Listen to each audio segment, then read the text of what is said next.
Science is more than a body of knowledge. It's a way of thinking, a way of skeptically interrogating the universe with a fine understanding of human fallibility.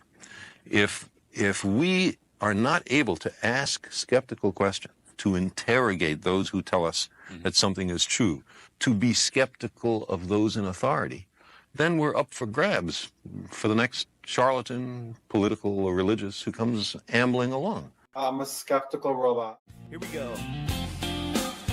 Oh, amazing. I'm a skeptical robot. You're a good dude,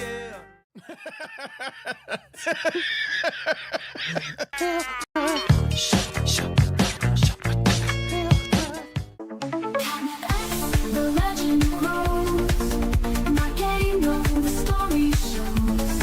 Just ask the running me shot, she'll confess. Captain X kills the line finesse.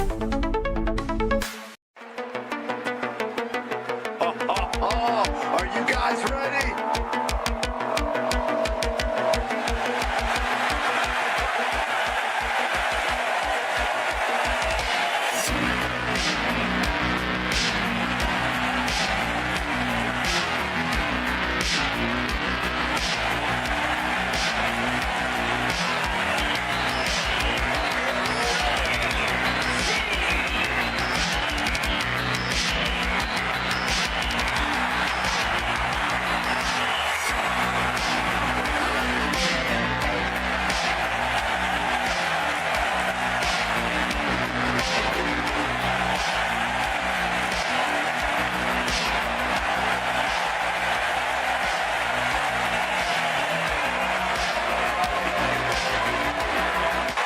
Neko no gummi, グレープゼリーみたいな毛並みマイクの腹をかき捨ててインサイドに座る技を指示する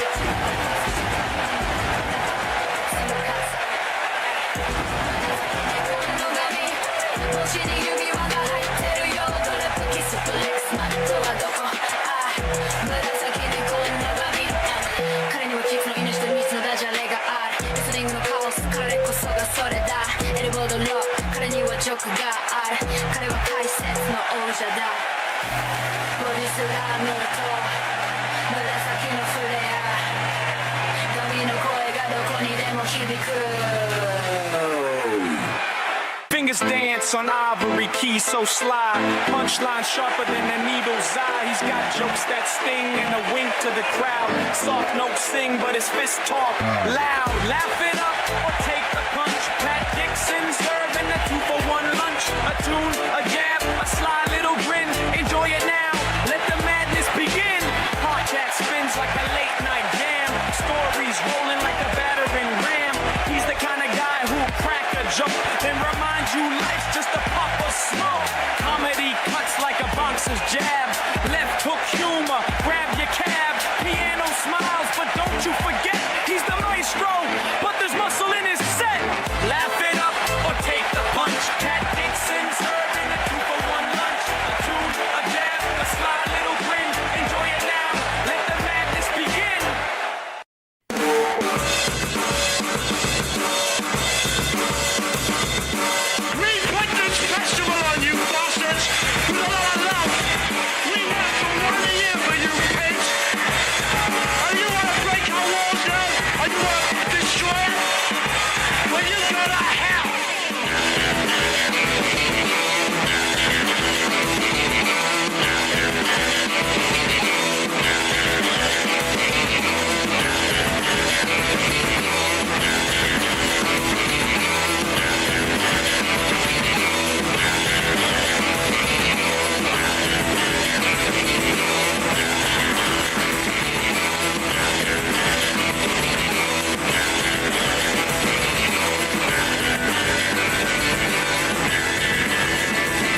everybody doing tonight? Oh, fuck. You ever drink water and it goes down the wrong hole in your throat? How do I open the show, Gummi? I never understood that saying, the wrong hole. There's no wrong My hole. ass. Thank you, everybody, for being with us tonight.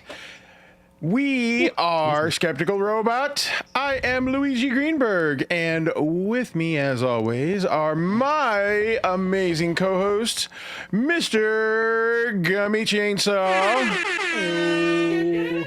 and Mr. Pat Dixon. How you guys doing tonight? Ah, shit. Great. And look at this. Anime's already screwing with me. Yeah, it's a pain in the ass. Give Before me a anything, second. I do want to endorse Catalano 2022. Yeah. Especially after his amazing speech. Yes. Best ever. Give me 1 second here. I am no restarting my visual image here. Yeah, so what's Okay, going on, there people? we go. Luigi and I happen to use the same program, and there's a paid membership, where you get like unlimited use and unlimited characters, and sometimes it forgets that you paid, and it gives you that annoying ass watermark all over your screen, so you have to restart the whole thing. All right. Oh, I think I'm it good forgets now. you paid. Yeah. Ah, Yes, it does. Exactly. Somebody It really didn't pay that does. motherfucking bill, I think. Thank you so much for being here, folks. We have a great show prepared for you. And please, if you would like to support the show, please check us out at supertips.gg/skepticalrobot. Yes.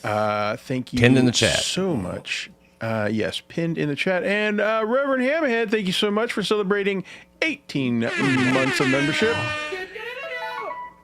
And this topic for tonight, guys, I think I told you that I just learned about it about a month ago. Had never heard of it before, but it blew my mind. And I was like, I have to do a show about this because I just found it to be incredible. I'm getting an echo again. Hold on. Let me mess with the audio. Anybody else hear that? No.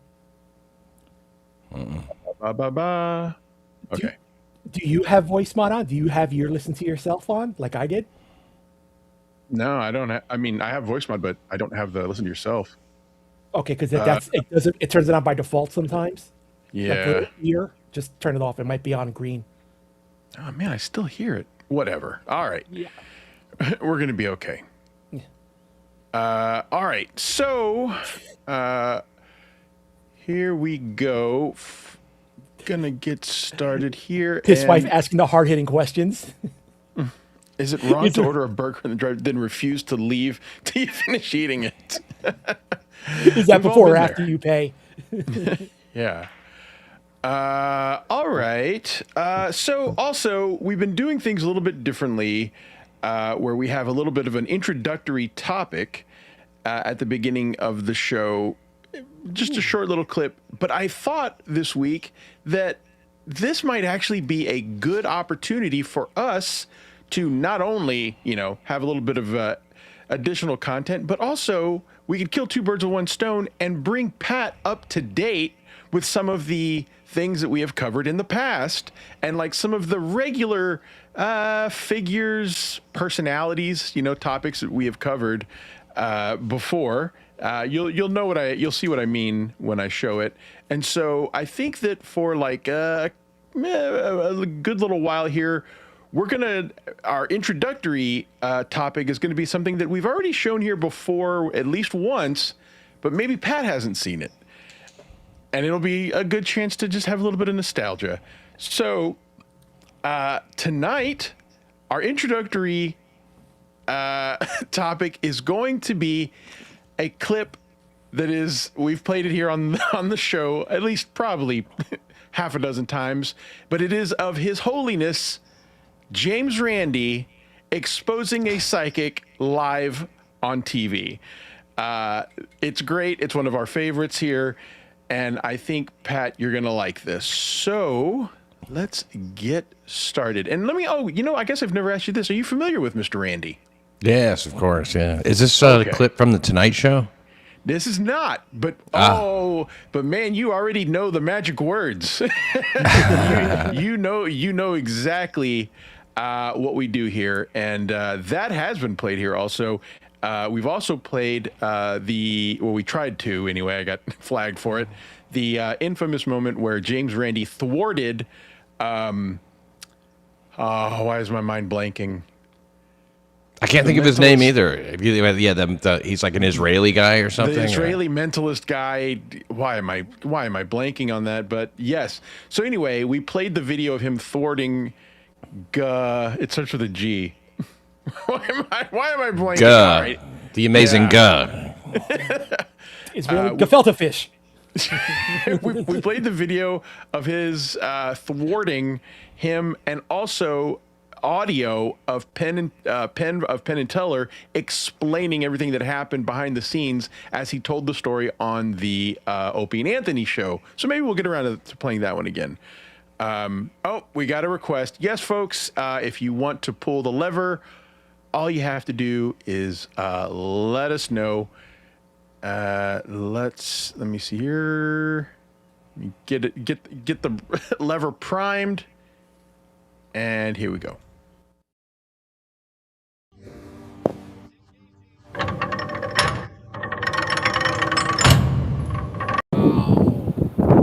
Oh, wow. Look at this seashell. Amazing. That's a hell of a shell. Oh, it's a jellyfish. Ah! It cut in and out, so you might have to play it again. Did it? Luigi? Oh, yeah. all Like right, hold on. it switched between screens. Hold on.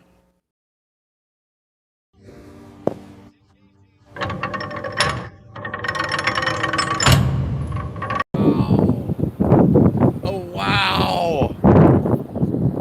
Look at this seashell.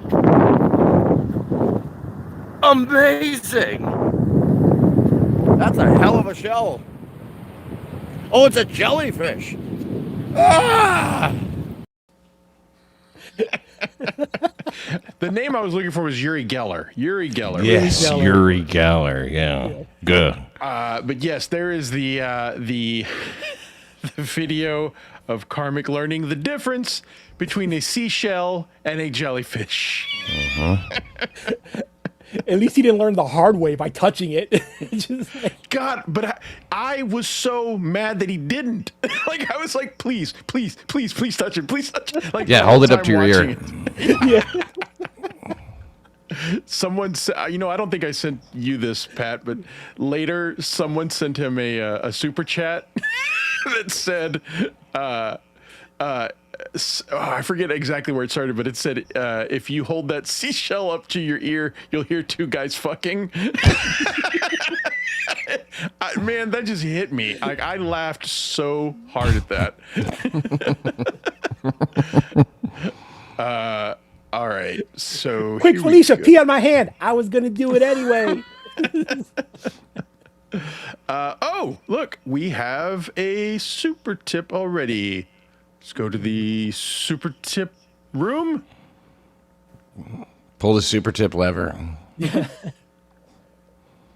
Thank you for the $5, dirtbag. Homicide, suicide, hate heals, you should try it sometime. Strive for peace with acts of war. The beauty of death we all adore. I have no faith distracting me.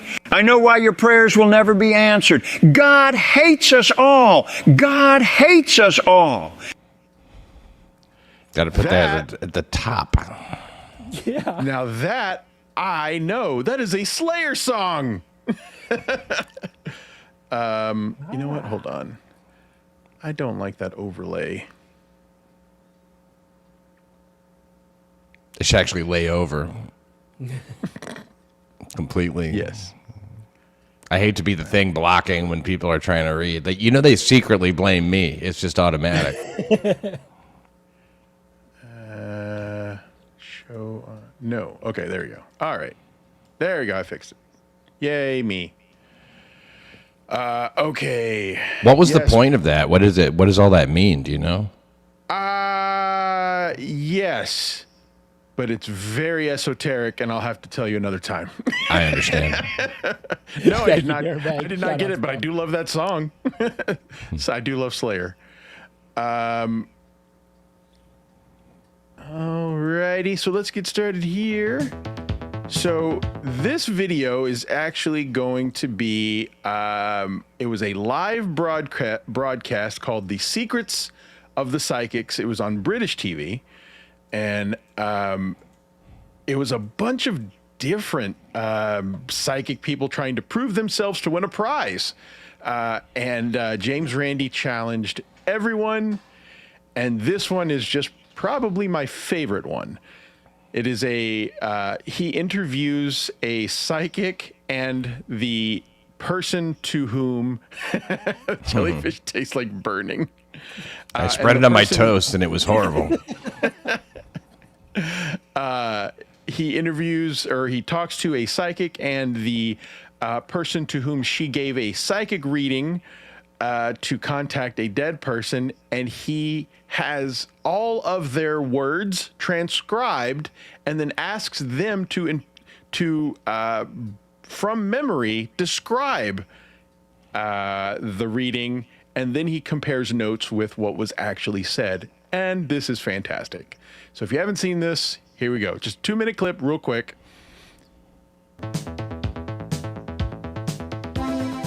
Do people remember accurately what takes place in a reading? Well, we have with us tonight Mr. Rod Beale. Mr. Beale, you're a satisfied client of Marine's, I understand. Is that correct? Yeah. She did a reading for you not too long ago, which I understand you think is a very good reading. Yes, she did. A few simple questions, if I may. First of all, how long did the thing last, first of all, the reading? About half an hour. About half an hour. How many names, pardon me, did she give you during that period of half an hour? Probably half a dozen. About half a dozen. Okay, so that's important because apparently for this reading, she was trying to contact someone that had passed away, and these are the questions he's asking him as far as his memory goes. So she, according to him, contacted or named half a dozen names to make a connection before she made that actual connection, and by that is the names of people. So here we go. And did they all hit? Not everyone. How many but did they would had you a say? similar sounding, like Doreen, Maureen, that type of thing. Well, you were kind enough to give us a tape recording of that reading done by Maureen Flynn for you. And for your information, during your reading, Maureen Flynn tried these names, and they are on the tape of the reading that you're referring to. Alan, Alfred, Alice, Anne, Bill, Charlie, Colin, Connie, David, Derek, Eileen, Ellen, Flory, Frank, Fred, George, Jim, Joe, John, Karen, Catherine, Kevin, Lillian, Lisa, Liz, Lynn, Mark, Mary, May, Michael, Rob, Ron, Shirley, Sydney, Stanley, Sid, and Steve. That's 37 names. And so the memory of trying to explain how they made contact with the dead person, they had to get through 37 names before they made one that registered with this guy. But his memory, it only allowed him to admit half a dozen. Wow. And did they alphabetize them, or do you think that's the way she came out with it? I hope that she came out that way. So if you don't know, being a psychic is just playing an odds game. You throw the way that they do it through cold reading is you ask them to you ask the person who's asking for the reading, you ask them to do all the work. They just don't realize it. So essentially it works like this. The two most common names in the United States, anyway, are Mary and James. Did you know that? It's not even John. It's Mary and James. So they ask you to make the connection. You say, and that's according to... It's not Julio and Jose. Hey, how topical. Yeah. It's according to census. You can check the census. So what you do is you ask them, hey, have you had someone die that you know that maybe had an M or a J name? That's so vague, but it's only playing odds. That's all it is. And then they'll say yes or no. And then from there, you start the narrowing down of who this person might be in their life depending on their age, depending on, if they're an older person, you could probably assume their parents died. So you ask, is it your parents' name? It's all an odds game. Sometimes the odds are better than others, but what's always interesting and what's crazy is that after this whole demonstration of all the names that this person had to go to, which essentially are just as good as flipping a coin and guessing, they actually defend this psychic reading and say that it serves a purpose. My uncle's name is James. Thank you. But I'm seeing a holy man. Is it Ham something? Is his name? And if you don't know, Houdini was, basically the grandfather of exposing psychics because of the fact that he used to actually believe in psychics. He used to actually believe what they were doing, the spiritualist movement. And what happened is that his mother died, and he was looking for a legitimate connection to her to speak to her, and several psychics came out of the woodwork to give it to him, and he realized that all they were doing were the exact same mentalism tricks that he knew how to perform himself without any supernatural powers. And he started to expose them, saying, no, don't try these tricks on me. I know these better than you do. And finally, one time, while still genuinely trying to find this connection with his mother, this one psychic, who was the wife of author Sir Arthur Conan Doyle, says, no, everyone else is fake, but I'm the one who knows. I can actually do this for you. And he says, fine. So her way of making that connection was to write everything down. And when she wrote it down, the first words were, my dearest Harry. I believe that's what it was. And he looked at her and says, my mother would never say that. That's my stage name. That's not my real name. My name is Eric. And then it also had she felt the need on there to say, God bless you, and drew a cross. And he said, I'm Jewish. And so after that, he made it his business to expose the fraud of psychics. And I'd like to think that we are a direct result of that. But also, here we go. So then she was just, so at that point, she was just like, get out of my office, Jew. I should have never tried to do business with a Jew. And so then, don't you have a movie to fund?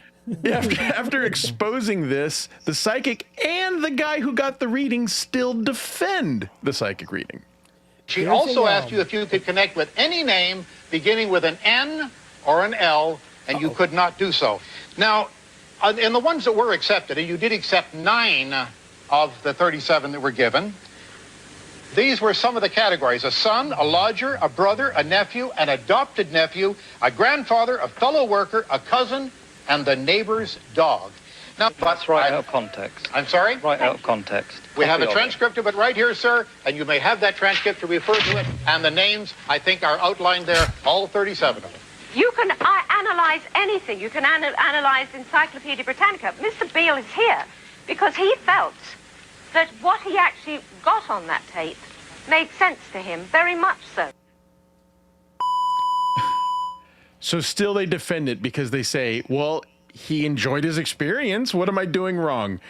And us reasonable people would say, you're lying to him. That's what you're doing wrong. So hope you enjoyed that. And we got another super tip. Let's go to super tip room. Mr. Hamhead, thank you very much for the $5. This vile satanic robot wants you good people to spend your money on a man as he is pulling a lever like a real Mo. I cast thee down, vile robot. Speaking of the lever, pull that lever, fool. Nice. Yes, please take advantage of our new voices. We have Kenneth Copeland and Kit from Knight Rider. Oh, wow. Yes. What a great one. Let's see. Hold on. Let's see if I'll try to get Kit to say something here, but we also need to pull the lever. Give me just a second. What a great one. That's smart. That was Gummi's idea. Got to hand it to him. Thank you.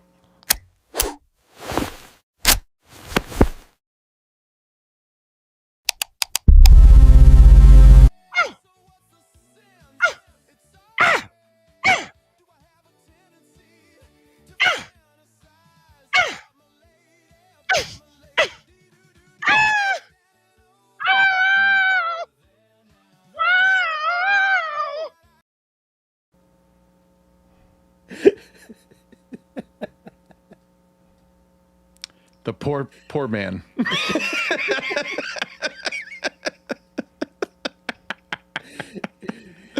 All right, folks. It's so stupid.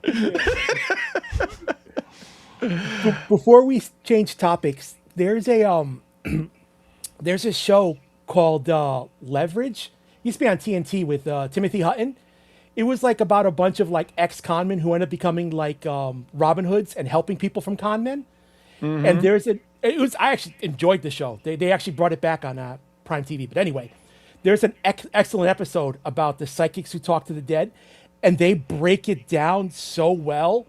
I want to see if we could find a way to get the clip and do a watch along something. I don't know how YouTube will like it, but it's a really good like 5-7 minute clip where they break down exactly how they do it. They showed like backstage and everything. It's a really, really good scene. What's it called? Con blockers? It's called Leverage. Leverage. Oh, that's interesting. I really enjoyed that show. Oddly enough, oh wow, Kit wasn't enabled. All right. Okay, Kit is now enabled. I did not realize that it was not ready. Michael, I wasn't enabled. Crazy enough, you know who actually has a great explanation of psychics is a like 2 or 3 minute clip of South Park where there's I don't remember the whole scene, but Cartman starts to think he's a psychic, and Stan just lays it out. He says, "Look, here's what we do. We do this, and then we back off just a little bit so that you feed us the information." I mean, he does this great explanation. I'll have to find a clip of that. Matt Parker and Trey Stone are pretty much the foremost satirist of this time. Yeah, they are. Let's see. What should we get Kit to say? Let's see. It took me years to realize that was Mr. Feeney from Boy Meets World, the voice of Kit.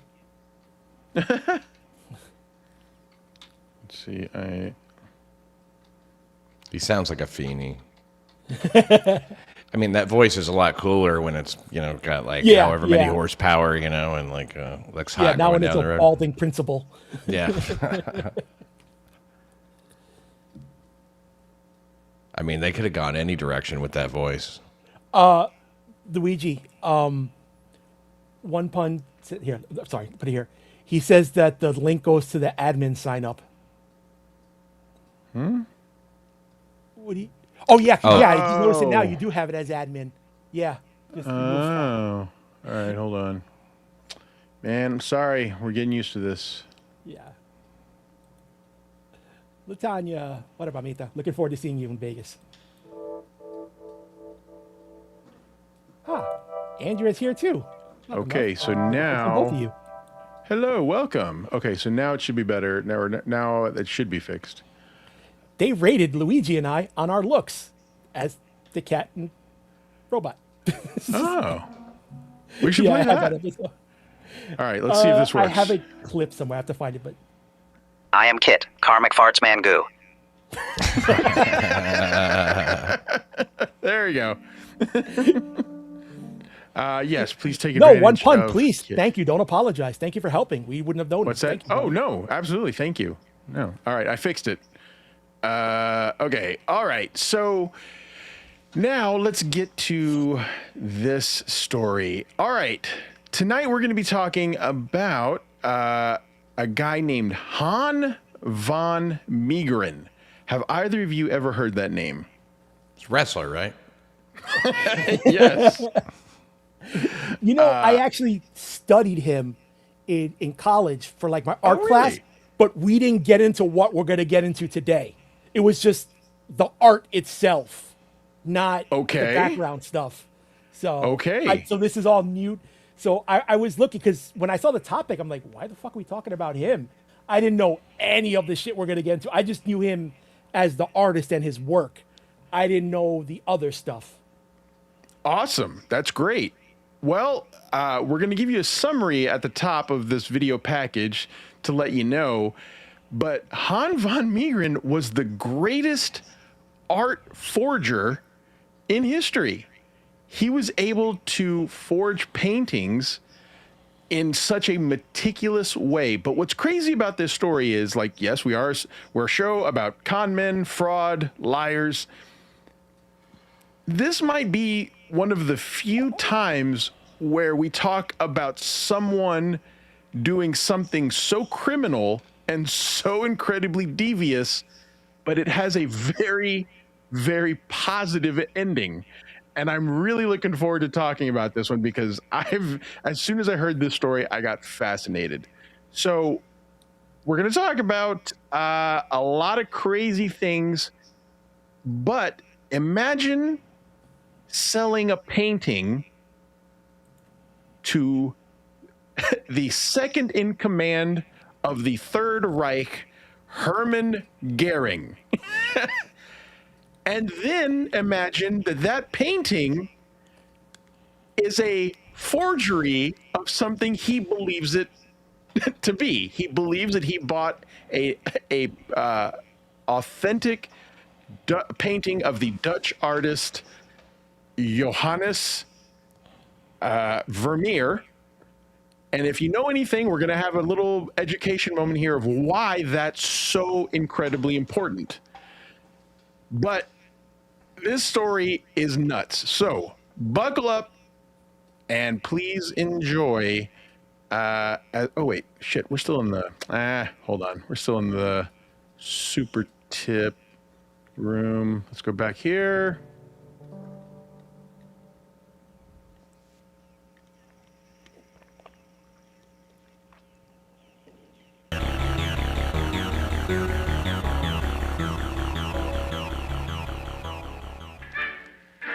How did a failed Dutch painter fool every art expert in the world?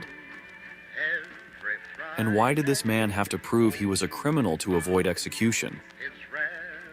This is the story of Han van Meegeren, the greatest art forger of the 20th century, and the painting that almost got him killed. All right, so just to bring you up to date, all of that is true. Oh, wait, shit. All that is true. That's what we're talking about. I know it sounds confusing, but it'll make sense. But yes, the guy was a great art forger and had to prove that he was an art forger in order to save his life. This is the story of Han van Meegeren, the greatest art forger of the 20th century, and the painting that almost got him killed. 1943, Nazi-occupied Amsterdam. A man enters a black market transaction with one of the most dangerous... All right, One Pun says, before we get started, we got to pull the lever. I can't deny it. Hold on.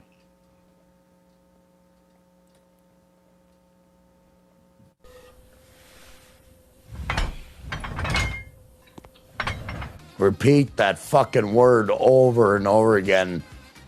And I'll see if you can repeat that word with a broken fucking jaw. Let's see how easy it is to say retard and cooter with a broken fucking jaw. We got Pat pulling the lever. Luigi, speaking of cooter, can I share that picture? I showed earlier? Please, please. Guys, I want to give you guys a sneak peek at one of the goods that I will have for sale at Hackamania. I don't know how. Do you pull it up? I got it. I have Cooter license plate keychains. And it says, you've got a friend in Cooter. Man, you call that a good? I call that a great. Thank you. So please stop by my table. Yes. At Hackamania. I got a lot of fun stuff and a lot of fun giveaways too. I'm still laughing. He's obviously drunk, but it's still laughing. Yeah. You say retard and cooter with a broken fucking jaw. It'd be like in The Godfather. Yeah. Retard. What I want is cooter. You fucking retard. Retarded cooter. I'll try to make that happen. All right. So we're still introducing this story. So yes, we are talking about how Han van Meegeren sold a Vermeer forgery to the Third Reich. Dangerous men on Earth. Hermann Göring. Hitler's second in command. He's offering a recently discovered Vermeer valued at millions. What Göring doesn't realize is that the painting is counterfeit. A single incorrect brushstroke, one anxious look, or one specialist who examines too carefully, and Göring will have him killed immediately. But the transaction succeeds. So this is the craziest part. And again, I'm so new to this story. I really wish that I had known this story for longer, because we would have done this a long time ago. So the transaction goes through. This guy, this art forger, sold a complete forgery to Hermann Göring. But we're going to learn now is who Han van Meegeren is, why he did it, how he did it, and why it was such a significant moment. Is van Meegeren Jewish, by the way? No, he is Dutch. You can be Dutch and Jewish, right? That's true. I'm sorry, I shouldn't have said that. Boy, can you.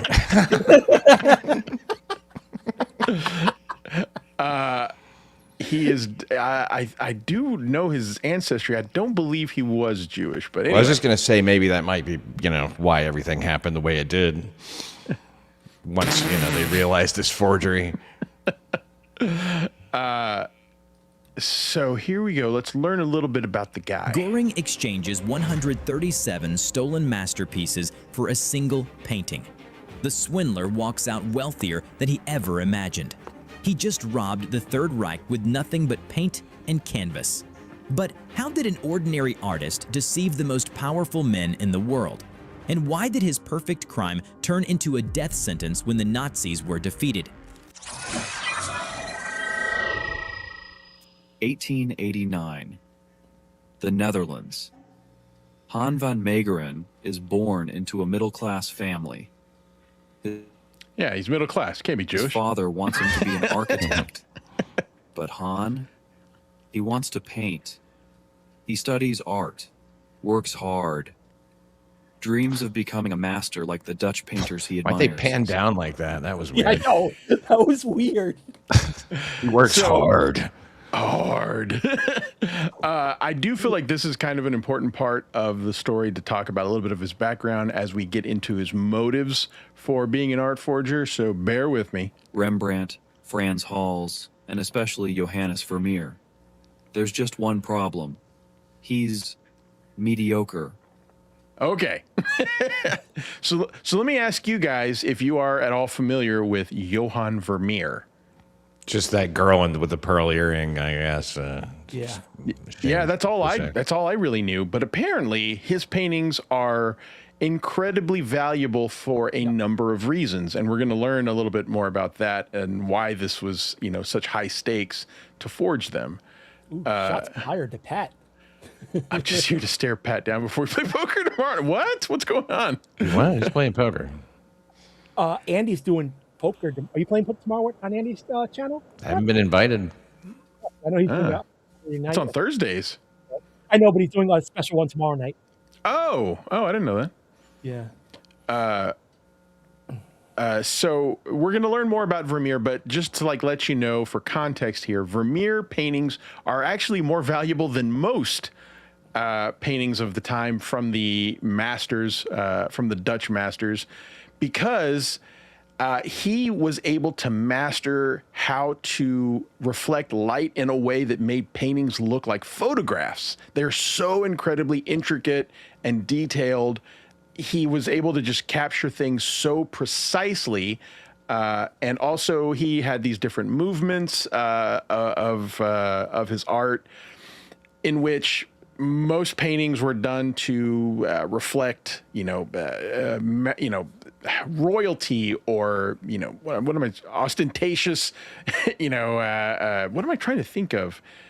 Showing off someone's wealth. It's a better way of saying it. Showing off someone's wealth, whereas his paintings really focused on middle-class people, but did it in a way that was so photographic. And also, he only painted 36 paintings, which was very rare for people of the time who were just churning them out one after another because it's how they paid their bills. So they're rare, they're unique in several ways, and that makes them more valuable than than other paintings. Luigi, when was Vermeer active? In the 17th century. 17th century. Okay, Yeah. so this is well before photography. Well before photography. So they were like, this looks like something.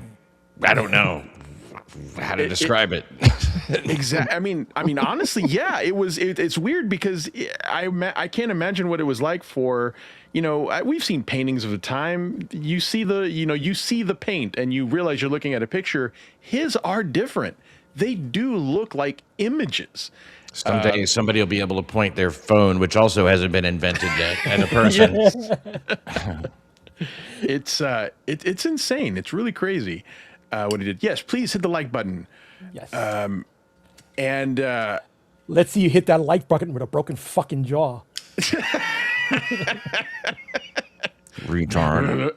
With a broken fucking jaw, retard cooter. Yeah, see if you can say retard with a broken cooter.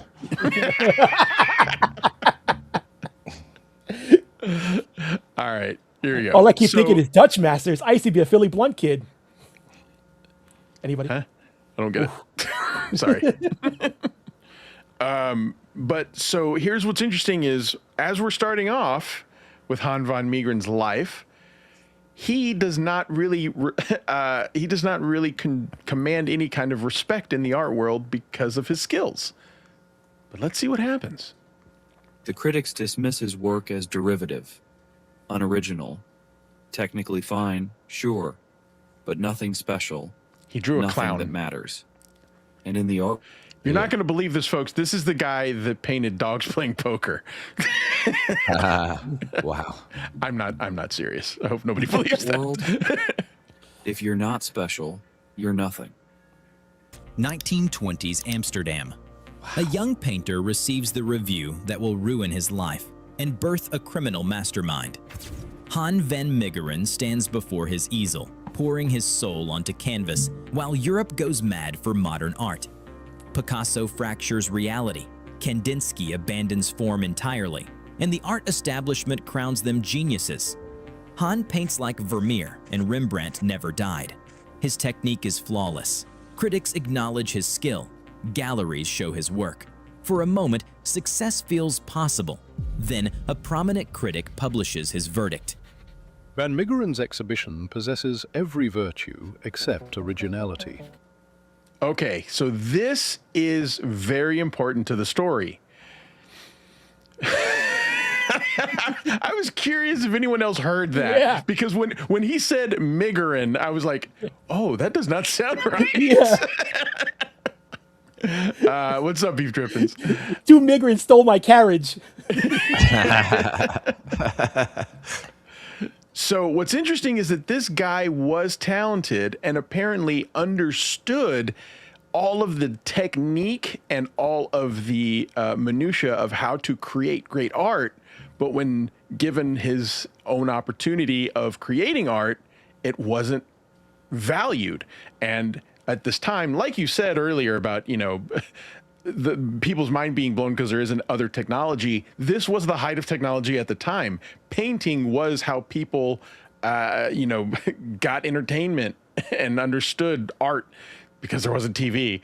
And he gets a bad review from a very respected reviewer. The Siskel and Ebert of the time.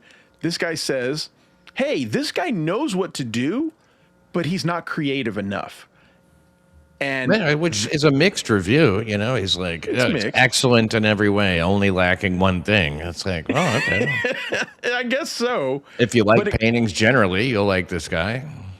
But it crushes him and apparently also destroys his career, because now that this review, because there is now someone basically determining what is valuable and what is not, which honestly still kind of exists today, people don't give him the chance of demonstrating himself or proving himself with his art, because now his reputation has already been shattered. Hey, we got I'm already convinced he's brilliant, though, because like the essence of brilliance, right, is to turn a weakness into a strength. So his lack of originality and the fact that he's derivative, he's like, okay, well, then perfect. I'm great for forging.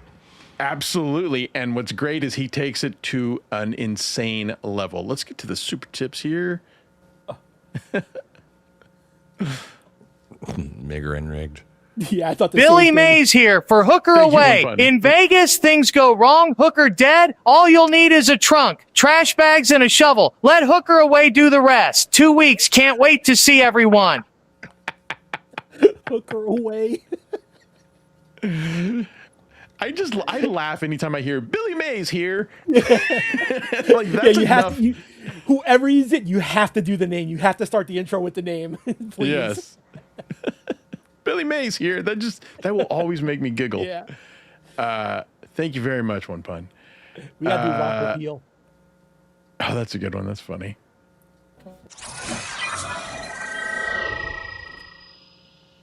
Critics described his work as derivative, outdated, technically competent, but soulless.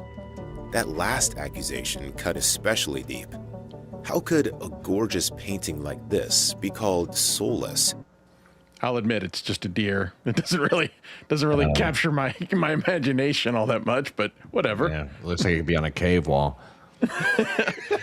But the review just absolutely shatters this guy's this guy's whole being, because he invested so much in being an artist and has devoted his life.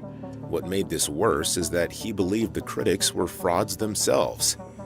In his mind, they praised modern art not because it was good, but because it was fashionable.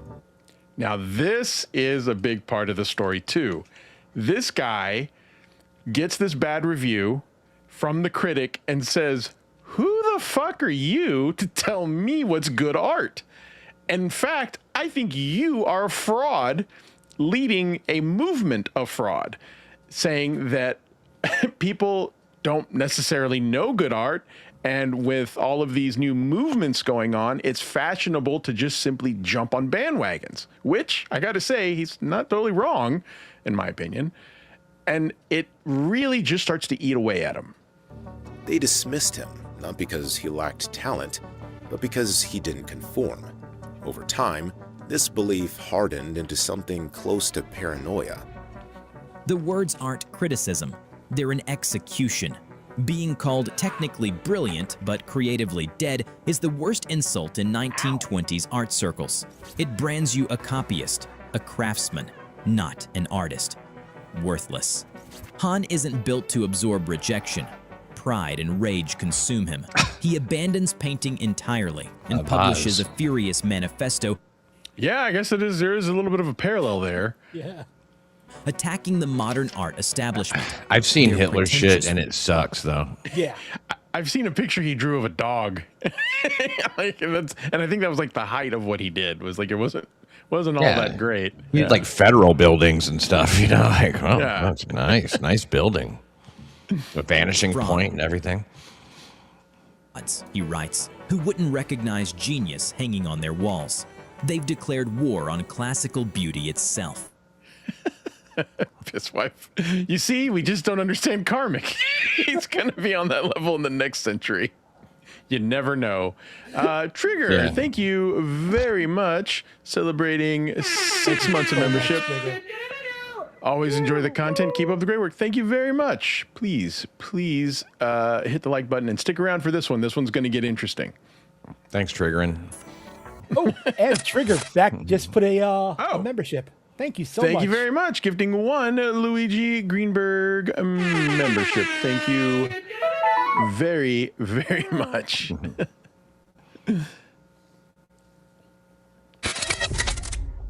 He finances his own magazine called De Kempfen, the Fighting Cock.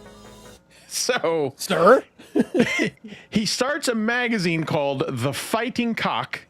Like Karmic's next album. Which is now simply to try to discredit art critics.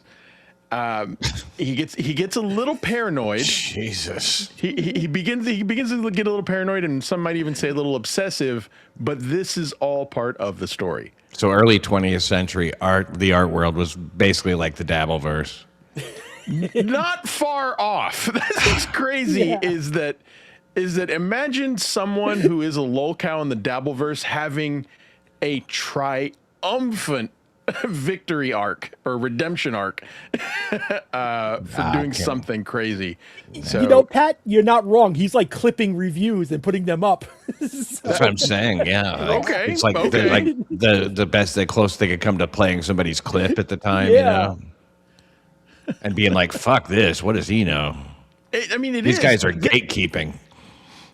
Oh God! You know what? It's funny. I never made this connection, but the more you say it, the more it's like actually making my pulse rise. I'm like, yes. That's exactly it. But imagine also that person who takes on everybody wins. You need dues, painter.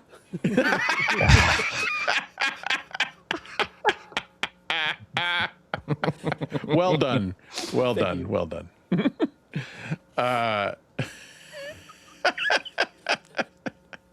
You know what? I'm gonna give you some applause. That's good.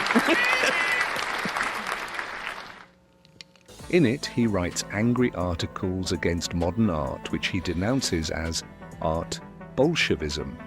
He uses aggressive rhetoric and racist stereotypes to discredit the international art market. He realizes he cannot win as a contemporary painter, so he decides to blow up the entire system from the inside out. The outburst obliterates his reputation. Amsterdam's art world exiles him. Humiliated and broke, Han vanishes to a seaside villa in southern France. Jesus. Okay. So he apparently, and I don't know how much I believe all of that he was exiled. I don't know, whatever. But he decides to run away. And he just says, you know what? I'm sick of it here. I don't like this. I'm gonna go to France. But here's what's a little sad. Surviving on tourist portraits and nursing a hatred that festers with each passing year.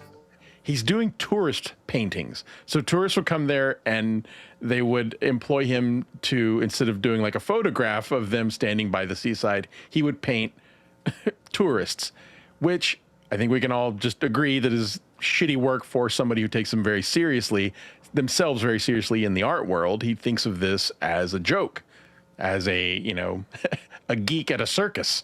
He's not loving this, but he comes up with an idea. But in that French isolation, the rage transforms into something calculated and brilliant. A revenge plot so audacious it borders on insane. He won't beg the critics to accept him. He'll prove they're fools. He'll create a painting so magnificent, so perfectly from the past, that these same experts will fall over themselves praising it, never knowing it came from the man they dismissed. So he comes up with an idea to forge paintings, not for money, at least that's not how history remembers it, but to fuck over his enemies. Okay? So all the people who said that he was not good, he is now going to try to fool the artists. But by fuck over, you mean get their money. Discredit them, actually. So at least this is what we're learning. And again, I'm not saying I buy this. He absolutely profits. He absolutely does and gets money. But it seems like his goal was simply to discredit the people who discredited him. And we're going to see exactly how that happens. But in the meantime, he does make a lot of money. So I mean, this Ace Frehley picture is amazing. Yeah. Okay, so I think I know what he's trying to do. He's trying to make the paintings, have them like it, just be like, aha! But you hated these, and I'm the same guy. Is that pretty much the plan? Yes, that is it. And specifics, and he actually targets a couple of very specific people. And so he goes into an insane amount of detail to learn how to forge something to make it absolutely identical to something that came from Vermeer. But it gets a little complicated, so stay with me. So he makes a decision. If he can't make them love his paintings, he'll make them love paintings they think are by someone else. He's going to forge a Vermeer, and he's going to make it so perfect that nobody, not a single expert on Earth, will doubt it. But how does a failed artist become the greatest forger in history? And what technique will make his fakes completely undetectable? Inside a quiet villa overlooking the Mediterranean, Han van Meegeren transforms himself from rejected painter into criminal scientist. Revenge has become his religion and forgery his scripture. He locks himself away for years, obsessively studying a single target, Johannes Vermeer, the 17th century Dutch master. Okay, so what this guy does is he studies the ingredients of the paints that Vermeer used, how he mixed them. He studies everything because you couldn't just go buy painting, buy paint in a tube back then. He discovers how the actual chemicals that he used, the plants and ingredients he used to make these, and then he also goes and buys paintings from that exact same time frame and scrapes the paint off of them so that he can reuse the canvases. So he is so meticulous in how he's doing this. But before we get there, let's have a quick little lesson into why the Vermeers were valuable in the first place. Okay, so if he's copying the paintings, right, on canvas that he scraped, is that considered transformative?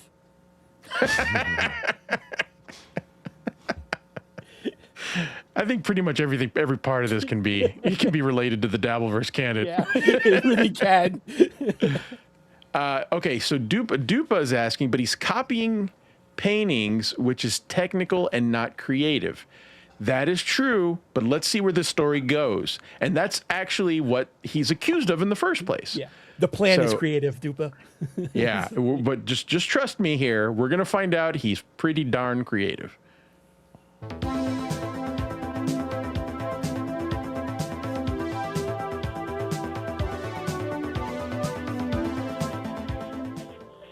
Johannes Vermeer is a painter who, for the first time in art history, painted more women than men, who told big ideas through small domestic scenes, who was almost unknown in his lifetime, yet became a legend after his death. Today, we have to think about him through his historical context, private life, techniques, and even the great art scandal that bears his name. The Dutch Golden Age and Vermeer's world. This made me laugh. He stuck it to all the Milton ball washes. Vermeer was born in 1632 in Delft in the Dutch Republic. In the Renaissance, paintings were usually made for palaces, churches, and monumental spaces. 3 or 4 meter canvases, ceiling frescoes, giant altarpieces. So this is what I was talking about, how there were grandiose paintings. This was how people were demonstrating their talent of painting, was the more meticulous, the more complex. But that's not what Vermeer did. He focused on simple, but visually stunning. The audience was popes, cardinals, dukes, and princes. By the time we reach the Dutch Golden Age, things have changed. The new clients are prosperous burghers. Their houses are not Vatican palaces or Medici villas, but they are full of ambition and newly acquired taste. They want paintings on their walls, everywhere. Artists adapt to this new market. Instead of gigantic canvases, they produce works in sizes like 20 by 30 or 30 by 40 centimetres. Vermeer is the painter of this transition. He moves from grand historical and religious scenes to intimate, everyday domestic moments, without losing depth or complexity. Women in painting were usually queens, noble ladies, or mythological figures. Vermeer does something different. He brings ordinary women into the centre of the painting, doing housework, reading letters, pouring milk. And who doesn't want a painting of a woman doing housework and pouring milk? It does sound pretty boring when you put it into words. Imagine though if somebody would have just done the ladies sucking cock, and title it that. They always had those fancy names for paintings too. Milkmaid drains balls. It was like morning blessings. Morning blessings. Playing music, buying or weighing goods. In his known works, there are about 40 female figures and only 13 to 14 male figures. For years, people believed Vermeer had painted nearly 1,000 works, because many painters of his time worked in workshop factories, producing large numbers of paintings with assistants. The truth is very different. Vermeer probably painted only 3 or 4 works a year in his mature period. Today, we recognise around 30 to 40 paintings as his. This small output comes from his... Okay, so, all right, we're past all that, but now here's the interesting part was the paints he used were unique. Because of the unique colors he tried to always accomplish. Are you sure that all that there is paint mixins? Because I'm not. Yeah, no. "Quote unquote paint from Colombia." Man can't live by bread alone, you know. I put a picture. Hamhead sent this to me. Please put that on the screen. Richard Cooter in the morning.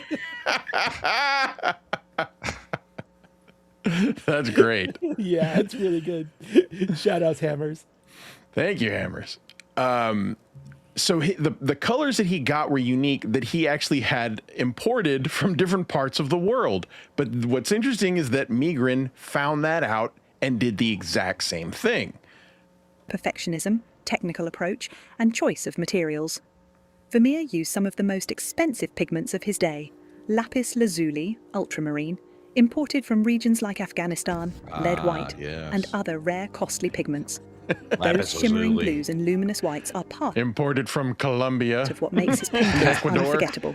In Vermeer's paintings, we see a sharply focused central figure with edges that blur softly toward the periphery, a photographic sense of depth and light, strong compositional logic that feels almost optical. All this suggests a photographic way of seeing before the invention of photography. Whatever the exact tool, Vermeer becomes one of the first painters to make paintings that look and feel like photographs long before cameras existed. All right, so there we go. Now, enough of the history lesson.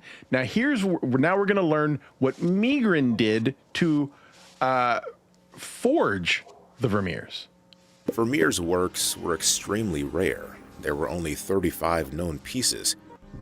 What made it even more perfect was that there were huge gaps in his biography, too, and experts assumed there had to be lost works. Here's where our friend van Meegeren steps in, because he made these lost works. Okay, now this is getting complicated, but here we go.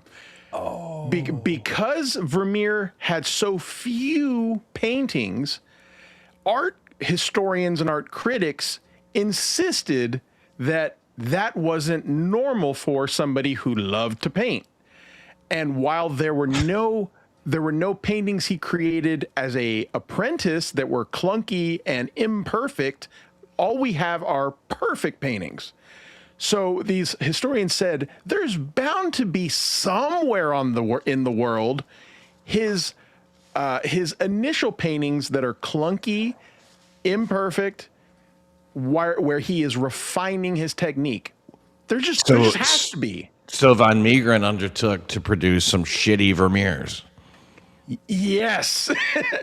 And to make them good enough that people started to actually believe they were real. So here we go. Wow. Really he wasn't forging something that already existed. He was filling in the gaps with new pieces of work. Scholars were happy because they thought it proved their theory about lost work. Buyers were ecstatic because... So he's feeding the egos of the people who discredited him by basically thinking that they were right. And they're like, oh, wow, we've discovered these. We're going to learn more about how they got distributed and everything. But this is the basic overview of the scheme. Because they could put their hands on something long thought gone forever. And van Meegeren was overjoyed because he was finally winning. Not only was van Meegeren clever enough to create these lost works, but he also created an entire lost phase, just to really add some credibility into the mix. He claimed that there was an early missing religious phase in Vermeer's life. Scholars already believed that this was probable, So the trend, of course, was to paint religious figures, but apparently Vermeer wasn't a religious guy. he didn't have any religious paintings because they were all of women pouring milk and, whatever. I'd go to that church. And so art critics said, well, there's bound to be religious paintings because that's just what people did. That's what people paid for. There has to be. And again, he says, okay. So Meegren says, well, then let's start feeding their egos. Though there was no resistance. After all, Vermeer didn't consistently sign or date his paintings. Luigi, can you pause? This already makes establishing a... Yeah, just talk with Calvertons. Yeah, that some of the old paints had like really dangerous shit. There were stories of women in the 1930s here in America for watches to be glow in the dark. They actually used radioactive paint, and what they would do is to get the paintbrushes to keep them straight, they would lick them. So they were just licking like straight radioactive stuff. So a lot of these women in these factories were getting cancer from it. So, their jaws fell off. Yeah. Oh, it's hilarious. Yeah, I know that story well, actually. Yeah, they because they had to paint with these tiny little brushes, and to get them to get the brushes on a point, they would put them in their mouth and like squeeze it between their lips. And what they were doing was they were putting uranium in their mouths. Fuck. I mean, it's a shitty job already, but then your jaw falls off from it. Yep. A clear timeline difficult, but there's a much stranger reason for this belief. I saw a sitcom. Vermeer's first securely attributed works already show confident composition, sophisticated use of light, and complex spatial structure. Look at these beauties. There is no obvious clumsy apprentice phase in his works. So this is what I was talking about. He just showed up perfect with no room for improvement. And that's what gave these art critics this theory. They're like, well, I mean, we have to find his earlier works. This raised an obvious question. Where did he learn to paint like this? Artists don't emerge fully formed. There had to be earlier work, but none was known. And this uncertainty became the perfect opportunity for our forger. Van Meegeren was simply agreeing with what had already been said. It was like slipping a fake photo into a half-empty family album, and that made him even more believable. His approach? Go big or go home. There was absolutely no point in doing it by halves. Everything had to be right. He understood enough about the industry to know that someone could spot even the smallest discrepancy. He couldn't paint with contemporary tools and pretend they were 300 years old. So he went out and found himself some real 17th century canvases. He ground his own pigments and mixed paint with bakelite resin. Okay, so that's an interesting part. We're going to hear this term, bakelite resin. Bakelite was a brand new invention of moldable plastic, and it's essentially what the first phones were made out of, like home telephones were made out of. He learned that if you mixed a tiny little bit of this plastic into the paint and then cooked it, it would crack and look exactly like aged paint in a painting that you see at a museum.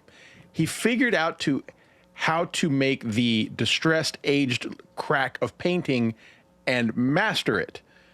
So we're going to hear that term, bakelite. How you figure that out? Like, I mean, this guy was determined. Because that's some shit you think when you're high. It's like, let's burn this phone, bro. Yeah, it gets really weird. So he went out and painted with his penis. Hey, if you've never seen Picasso, look him up on YouTube. It's a guy who paints with his penis. He's out of Australia, and he will sell you the paintings and the video of him painting it. Picasso. Check him out. You know, my dog paints, like the way I do it is I sell, when I go to the conventions, I sell paintings that my dog makes, and all the money goes to him for his treat fund. Oh, that's awesome. What I do is I take canvases and I dot paint on them, and then I put them in a Ziploc bag, and then I put peanut butter on it. And as he licks the Ziploc bag on the outside, the inside is like he's painting it with his tongue. So it's all original paintings from Cusco, and all the money goes to him. You need to post some of those. Yeah, I'm post gonna them. try. I'm gonna see if I can get some so I can bring some to Hackamania to people. Does this have something to do with a? Did you say a dog was licking the peanut butter off of what? No. No. Okay. How are you doing this? All right. Never mind. I dot paint on like mini canvases, right? Then I put the canvas inside of a Ziploc bag.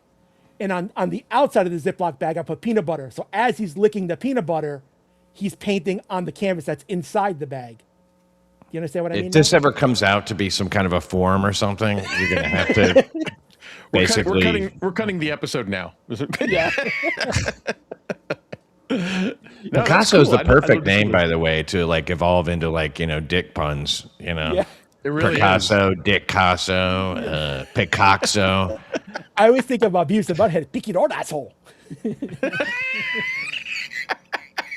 Dick asshole. Yeah.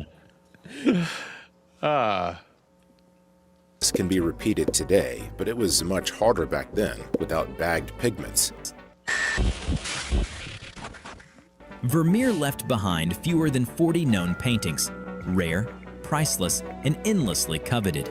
Art historians have spent decades speculating about his lost early works, particularly biblical scenes from a rumored Italian period. The entire art world is primed to believe if they knew Vermeer surfaces, Han will give them exactly what they're desperate to find. He dissects Vermeer's style with surgical precision, the luminous glazes that seem lit from within. So we're going to hear the term in a little bit here, confirmation bias, but that's what he's doing. He knows what they are looking for and what they want to feed their own egos, and that is this phase, this biblical phase of paintings that was rumored to exist, but he's now creating this link to confirm the rumor.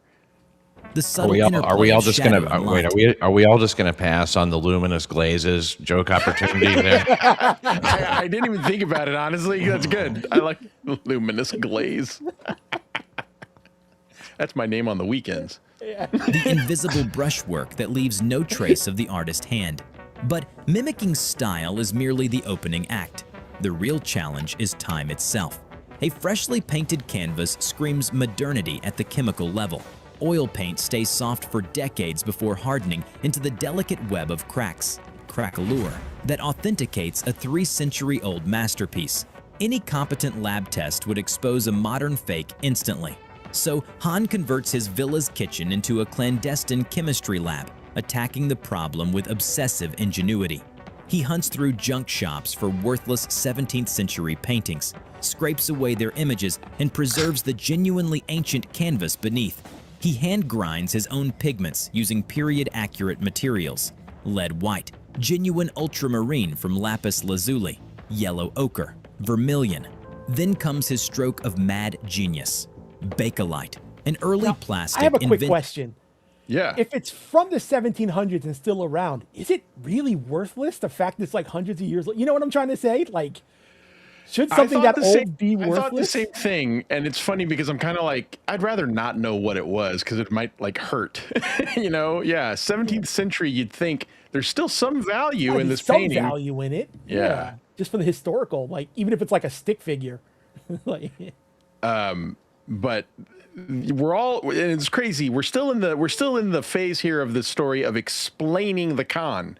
We still haven't even gotten to the con yet. So we're setting this up, but we're almost there. In 1907, when mixed into paint and baked at low temperature for hours, it hardens rapidly.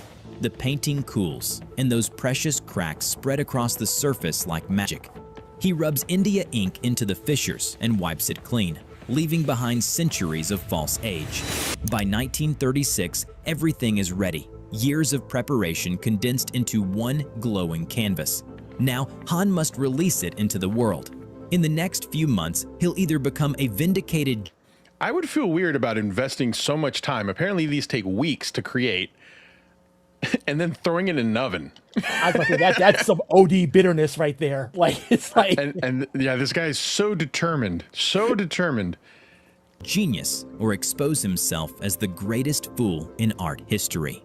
So the pieces were made. The next test was getting them past an expert.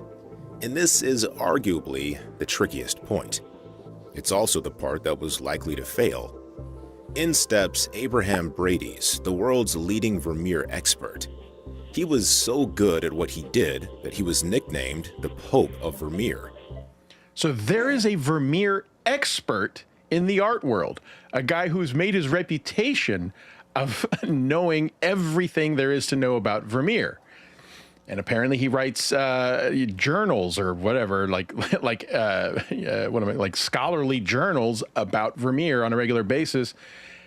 And one of Van Meegeren's paintings comes across this guy's desk. I discovered this as a kid in a way by using the wrong clear coat on my 64. Oh, what?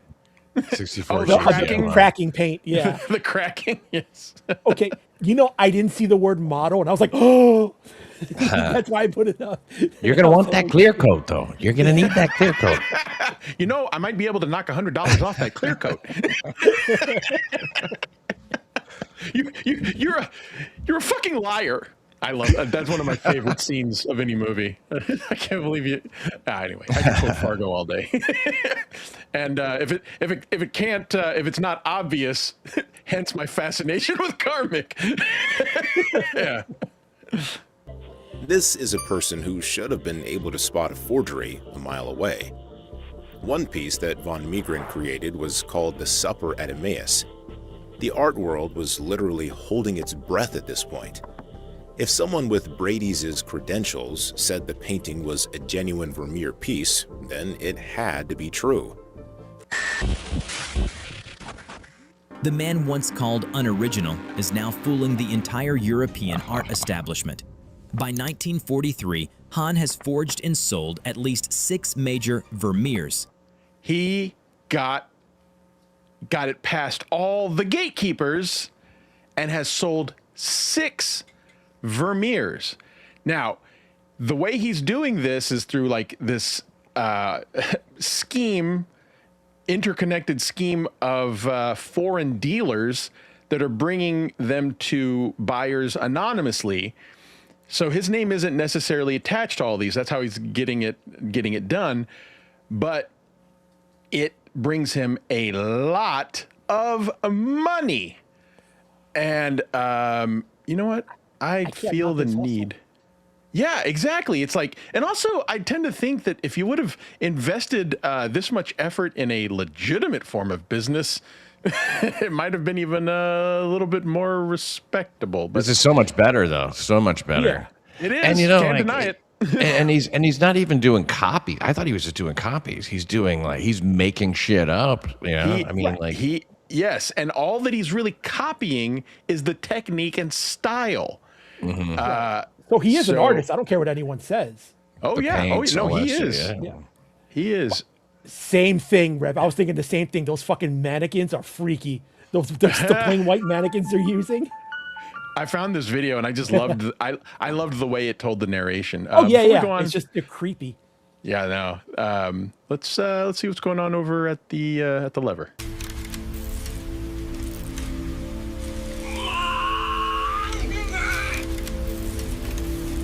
You better check your cooter. Ha ha ha ha ha! Funny!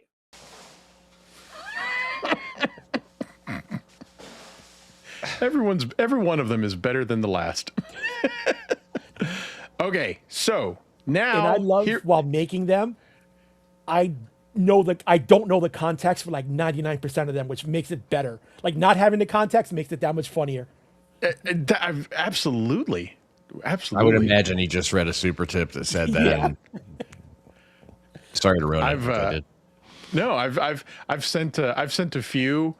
I've sent a few to Gummi. I'll just be like, hey, throw this one on for the lever, and it's funny because I keep waiting for a response of what was he talking about, but you never ask. I don't care. I don't care. If it makes me laugh, that's good enough for me. What does it matter knowing? Yeah. By the way, I think we're up to 144. There was one the other day that was so fucking crazy that made me laugh so hard. I really expected you to ask for an explanation, but you didn't. All right, so now let's hear about how his life has changed since he has started forging. And the money is obscene. He buys a mansion in Amsterdam, 12 bedrooms, sprawling gardens, a full staff. He collects fast cars, hosts lavish parties, and fills his walls with genuine masterpieces purchased with fake ones. The struggling portrait painter who once scraped by on tourist commissions now lives wealthier than the critics who destroyed him. The irony must be intoxicating. He is a multi-millionaire at this point and is completely enjoying a rock star lifestyle filled with fancy homes, like several homes, actually, not just that one, several cars, a heroin addiction, and trendy. And also apparently being very sexually active. Of course, he's fabulously wealthy, but what, I mean, it said full staff, right? But like when, and he's at full staff all the time. But when you said that, I mean, what I can't believe is that, Gummi, you like, what did you study about this guy, if not all this shit? If not all this, I had the same question, but I didn't want to spoil it at the beginning. But I had the exact same question. Yes, what is there to know about this guy if not this? Yeah, when we studied him, like it was I knew he was like an impersonator kind of thing, like he took this style, but that's all we were taught, not like the whole backstory of it. Like part of what we did was like in impressionist artists, not the impressionist time period, like people who get impressions. So that was like one of the topics that we studied for like a third of the. Look, I'm painting. Look! I'm painting. I'm passing out. I'm throwing glowing glaze everywhere, or whatever it's called. Bakelite. Luminous glaze. Luminous glaze. A luminous glaze of bakelite resin. Yes. Latanya, if luminous glaze isn't on your menu for Hackamania, I will not be looking anymore. Can I have the luminous glaze compote on the side with that French toast? Luminous glaze. All right, folks, I proposed an idea this week backstage that we do a full episode of all three of us doing our Robin Williams impression. And the first one who stops loses, and there has to be a punishment. Tell me if there's any interest at all for that. I'll understand if the answer is no. I don't think I could.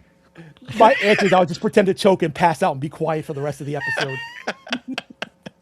We're going to talk about con men. I think the last viewer still there is the one who loses. Yes, I agree. Jay, what's that? No. No. I mean, the impressions are not that great, you know. They all kind of involve. That's the best. That's the best part for me, anyway. I don't know if that really makes a true impression. But yet everyone knows what that means. Yeah, that's the whole. It's 2 hours just going. When I was clipping the show, like hearing us do that genuinely made me laugh. Like I was literally laughing at how stupid it was. Like if we were to pre-tape, just go and then subtitle the whole episode. Oh, by the way, folks, I had this idea for an upcoming episode. You know what? I guess I shouldn't spoil it, but I guess I already started actually now that I think about it. That there might be a punishment for me, and Gummi came up with a really good one. A really good punishment.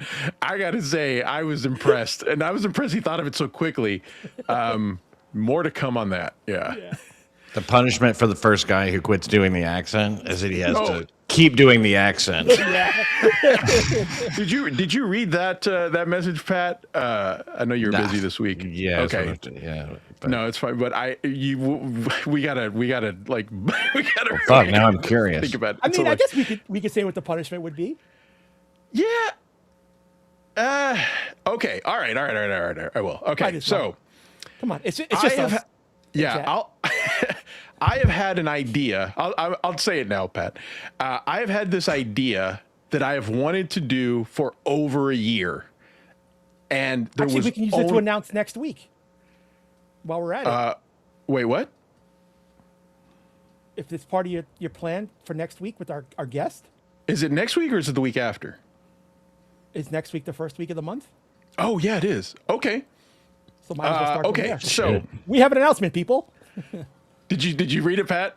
No, I when you said no, I'm going to tell you. I was like, yeah, I'm too lazy now to find it. Yeah, that's fine. Yeah. All right, here we go. All right, so I have had this idea that for over a year that I have wanted to do with only one person, and that is Mr. Bob Levy.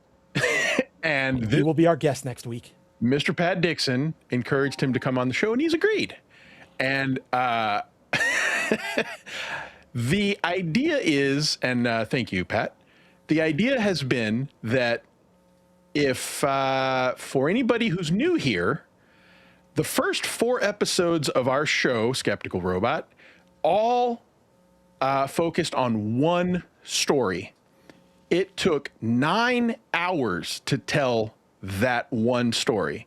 And it was the whole reason I wanted this show, because I just wanted more people to know about that story, because it's so insane. It's so unbelievable and absurd. And it's the Bob Levy story. And, oh yes, here we go. And Gummi had this made. Here's our official announcement of Bob Levy being joining in was the fight. And it was the story of the Amityville Horror. And if you don't know, the Amityville Horror story is not nearly as simple as that movie. There were, in fact, 6 different con artists all competing to outcon each other in a Game of Thrones style battle of trying to outwit and outcon each other. And it gets very complicated, but it's very interesting. Jesus. It took me 4 episodes, a total of 9 hours to tell the whole story. So my goal, because when we start to get new, when we start to get some new subscribers and new members, I like to direct them towards that, because that's really the origin of our show, the basis of our show, and just one of the most crazy stories that we'll never, ever top.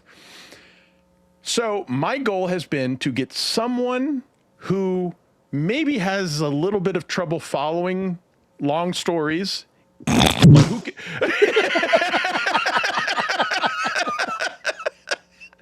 In here, so that I could try to tell the story in less than 3 hours.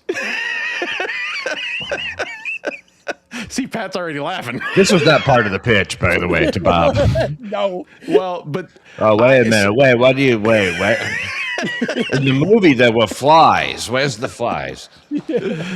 So there's so many like crazy twists and turns of this story. The goal is going to be to try to do it in less than 3 hours with Bob. And also, we're going to encourage anyone who super chats or super tips that it will not affect the time. So if we get like tons of super chats and super tips, the clock's going to still run. There's no pausing the timer. There's no pausing the time. And if I cannot complete the story in less than 3 hours, I will be subject to a punishment. So that's the idea. So you're telling it for somebody you want to speed run this 9-hour story for somebody who, like you claim, I guess, Bob is the one who can't understand stories very well. And I wanted somebody who maybe didn't follow along stories, but could be funny. So that was a real unique thing to try to find. To speed bump it even more, yeah. Yes. You want a challenge. I want a challenge, yeah. So that is I literally have been wanting to do this. So I've been in contact with Bob. I used to do a little bit of work for Bob in the past, but when he left TSN, I just thought things were kind of weird. I didn't want to reach out. But I feel like right now I don't know. I guess this is a good time, better than any. So what's the punishment? Do we want to tell the punishment? Yes. Okay. All right. Well, all right. Here's the thing. I'm going to actually divert to Gummi because Gummi's the one who thought of it really quickly, by the way. Okay. And I had to admit it was good. So take it away. So the punishment is, it wouldn't be the following week because the following week is Hackamania. So the week after that, Luigi has to present to you and I, Pat. He has to try and push Mormonism and Scientology on us, but seriously, like, try and pitch it to us. So he has to give us, like, and the he goal has to is seriously that, be on its side and push it on us. and see the if he can goal is that convince us. you have to bust my balls if I come off as insincere. Like, if he's coming off sarcastic or laughing, we have to know, like, no, we have to give him shit. So that's going to instantly happen, yeah. Yes. So yeah, today I'm going to convert you to Scientology. No, I'm gonna try to sell it to you as like a real Mormon missionary. Yep. And I'm gonna say, have you heard about Heavenly Father? And hold on, I got a couple of pictures here. His avatar will wear a white shirt and black tie. Oh wow! And then there's a punishment for Gummi and I too, because if you pull it off, we have to convert to Scientology and Mormonism. I couldn't believe he thought of it so quickly. I was like, Jesus, man. Well, like, my that's first pretty good. punishment was you have to make out with Ava. Oh yeah. And I said no, I'd kill myself. Here, I got a couple of Can't have pictures happened 'cause here. he has all the passwords. So yeah, I love that Pat laughed when I said, what did I say? Someone who can't follow long stories. Yeah, that broke. Because you knew exactly what we. So yeah, we'll see what happens. Illuminous glaze with $5. Thank you, Illuminous glaze. Oh shit. That's amazing. And real quick here, let me Thank you just. for all the laughs, Bob. Leave you hit it would be so much fun. Hit the like button. Thank you very much. So let me just show this real quick. Oh shoot. Actually, whatever. Oh wait, we got the super tip. Got a few super tips. Goodness. Oh no, it's Carl. Carl, thank you for the $5. Are you guys in for the Heart Attack Grill more in Vegas? Luigi, you know what's coming next, gay? Thank you, Carl. Thank you. Unfortunately, Thank you, I'm a Carl. fat guy, but I'm not that fat anymore. You know, I used I've to be able heard to eat of- for free. I've heard of Heart Attack Grill. Well, here's the thing, guys. Yeah, I'm sorry. I still don't know if I'm going to be able to make it to Hackamania. Heart Attack Grill is supposed to be like if you. There's a scale outside, and if you weigh over there's a 350, scale, and if you can weigh eat for over free. 300, is it like 350 pounds or 350 something? pounds, you get to eat for free. Yeah, that sounds fun. Free. Yeah. So there they you want go. it. They just want it packed with fat asses, and they all eat for free. I mean, that's nuts. How does that business model work? Yeah, Are that's there what enough I'm thin thinking. people who want to sit amongst these obese pieces of shit? And then, yes, here's me as a Mormon missionary. And it's too bad wow, look at your arms, how white they are. You look dead. You ever seen those Mormon missionaries? It's like they've never been out in the sun. And then here's me as the prophet Joseph Smith. It's God's luminous glaze. But the thing is, your face still had the golden tan. It's just the arms. I am an odd guy. To quote Dupa, USA, exactly. I you know what I've never shown the picture that I made of Pat as the angel. You know, I saw a thing for a restaurant, and I don't remember where it was from, so it could be Vegas. I don't remember. But, like, at the entrance, there's, like, a bunch of metal bars, and between each bar was different sized gaps. And depending which gap you fit through, that would give you your percentage off. So the thinner you were, the cheaper you got to eat. So like if you fit through the bigger gap, it was 25% off. If it was the next smaller one, 35, and so on and so forth. There have to be laws against this shit. Yeah, that sounds like it was something in a different country. I don't remember where it was from or what. I just remember seeing that. I was like, oh wow. I mean, it makes sense. That actually makes financial sense, at least. At least that one, like, the smaller you are. You get a discount because you probably didn't want to eat anyway. Yeah. Here is a picture of Pat as the Mormon angel Moroni.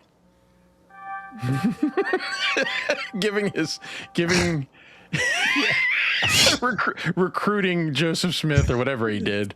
It looks like that classic. I don't know if you've ever seen it, but that picture of Bill W. Talking to a guy. Oh, yeah. That's what it reminds me of instantly. Hey, is this a Vermeer? Yes, it is. Yeah. I don't know. Did you see him as the angel with the cigarette, where he's just like, he's like, "Come on, get out of bed. It's Sunday. It's the Lord's Day, you faggot." I just thought that was funny. Like Guido Sarducci always smoking, as a priest. That always made me laugh. I loved Guido Sarducci. The Pope has lost his wallet. That's one of my favorite. He'd be a good topic for Skeptical Robot because it turns out he wasn't even actually a fucking priest. Who would have ever guessed? I got a couple more here. Jay Wolfenstein, thank you for the $3. Get Bob to prove he has a waffle iron? What? I don't think I get that one. Yeah, sorry. He has one. He just thinks it's for ironing waffles. Grill Bob about the waffle iron. You can't get those little things out of them. I'm trying to make pancakes out of waffles. Thank you for the $3. I want to know about waffle iron. We will make sure we do it. I'm sorry, I don't know the context either, but I will make sure. That's the name of a chain of diners in the Midwest. Bob's Waffle Iron? Yeah. Thank you very much. Thank you very much. Thank you, Jay Wolfenstein. All right. Back to this lowbrow shit. Yeah. All right. Things are going to get crazy here. Wait, no, we already got that one. Thank you, Gummi. All right, so now buckle up because now we're going to get to the weird shit. I wish I had a snow-haired Dixon with a cabin to make me feel uncomfortable. I hear that all the time. It'll happen at Hackamania 3. Give Pat $50. He'll stand by your bedside and say hi. All right, here we go. The same experts who called his original work soulless now unknowingly worship every brushstroke he makes, as long as Vermeer's name hangs beneath the frame. Paris, 1937. Okay. A quiet art dealer receives an unusual canvas from an anonymous Italian collector. A biblical scene that glows with impossible beauty. Within weeks, rumors detonate across Europe's galleries. A lost Vermeer has been discovered. Han's forgery is in play, and now he can only wait as the art world rushes to examine it. The excitement is electric. A new Vermeer is rarer than a comet. Collectors, curators, and scholars scramble for a viewing. Among those summoned is Dr. Abraham Bredius, the 73-year-old Dutch authority whose opinion on Vermeer carries more weight than anyone alive. All right, we broke away with nonsense for a little bit there. Just want to remind everybody, that's the guy we were talking about earlier who they called the Pope of Vermeer. So basically, the newest forgery comes across this guy's desk and he is requested to confirm that it is in fact a Vermeer through, analysis and testing and observation, whatever they did.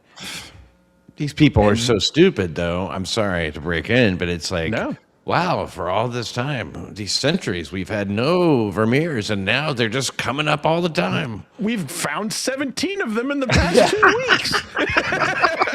It is amazing, but it's funny that this guy understood the psychology of it.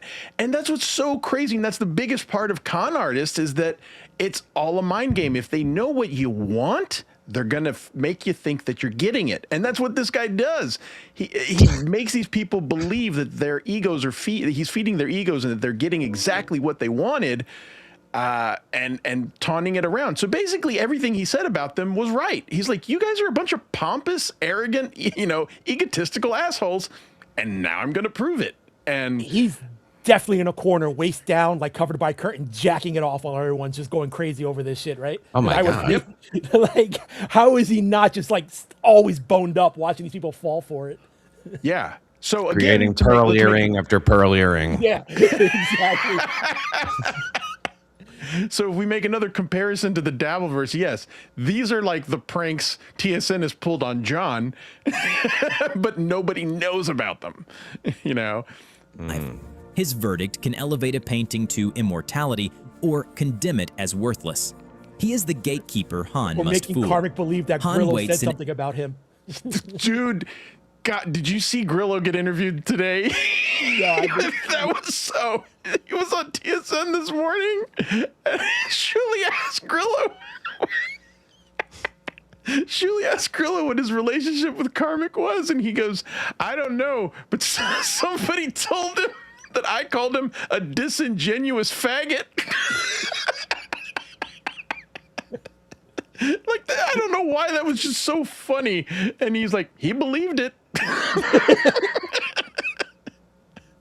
Man, that made me laugh. I'm not giving it the proper attention, but if you were there and you saw it, it made me laugh so hard. Somebody said I called him a disingenuous faggot. It'd be hilarious if it was somebody said I called him a credulous faggot. Yeah. It's right if the shoe fits. Agonizing silence, his fate in the hands of the establishment that crushed him.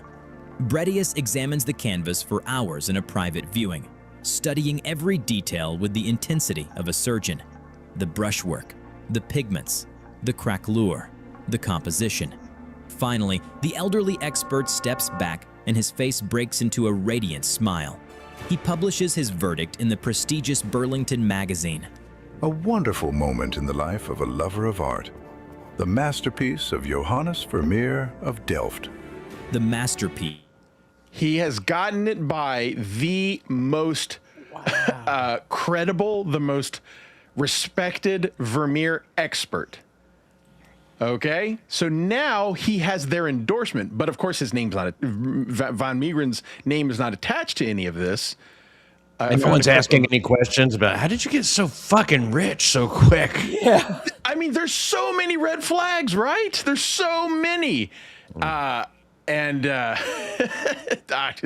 insane. But he gets his painting past the highest authority on Vermeer. All right. And this particular painting is very important. So buckle up, folks. Piece of Johannes Vermeer. Where are you getting all the money for all this paint and heroin? Yeah. Authentic. A masterpiece. The same critics who dismissed Han as unoriginal now prostrate themselves before his work. Rotterdam's Boymans Museum purchases the painting for 520,000 guilders. All right, guilders are the currency in Holland, and that is equivalent to somewhere around $4 million, like $4.5 million. Equivalent. Back then, the guilder is strong. I don't even think that's today. I think that was $4 million back then. Oh my God. To over $4 million today. Oh, there you go. There you go. Han Sorry. has done it. He fooled them all. They were expecting something different, something earlier, rougher, more religious. Van Meegeren didn't create perfect Vermeers. He created exactly the Vermeers scholars were hoping to find. The forgery had passed the ultimate test. The world's leading expert believed the story, and that went a long way to convincing everyone else. So imagine the elation when he came out and publicly called The Supper at Emmaus the masterpiece of Johann Vermeer of Delft, with a long article praising the author. Once he believed it, everyone else relaxed. So not only does he say it's a Vermeer, it's a masterpiece. It is a magnificent Vermeer. It's one of the better Vermeers. And all this time, Van Meegeren is just like, that's right. Man, Van Meegeren crazy. Oh, hold on. Got a couple more super tips. Jay Wolfenstein. Bob's Waffle Iron is as fake as a pool. Okay. I have to know what this is. I have no idea. It's fake. I tell you, fake. Fake. What? All right. I guess that's a bit they do with him, like the pool, that he doesn't own one of them either. All right. Well, you know what? We got to bring it up. I do remember the pool saga. I was there for that. So I'm guessing it's another version. It's the interior version. I need to know the context of this. Anyway, thank you, Jay Wolves. I thank you very, very much. Pull the disingenuous bundle of sticks lever. You got it. Let me just set it up real quick. It's very calibrated. It requires a sensitive touch.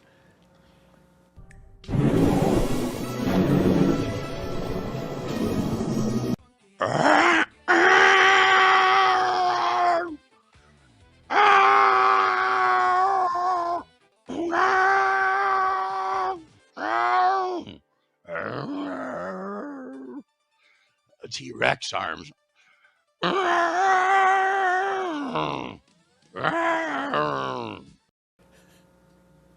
What a show, folks.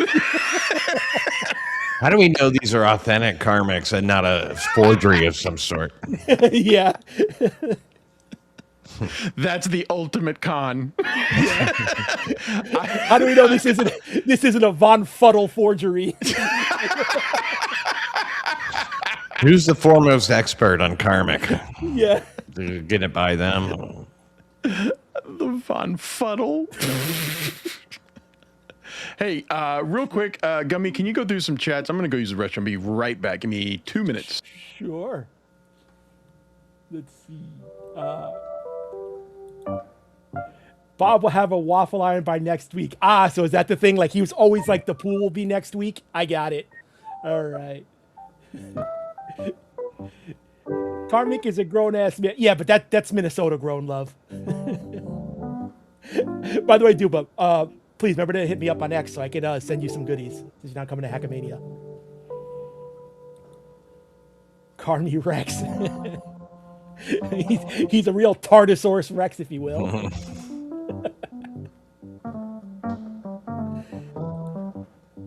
Been out of the Bob business. This is bashing of Shuli.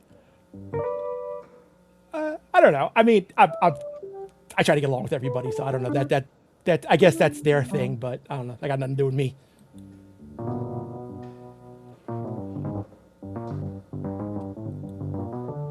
Hey, gay. Yeah, those arms.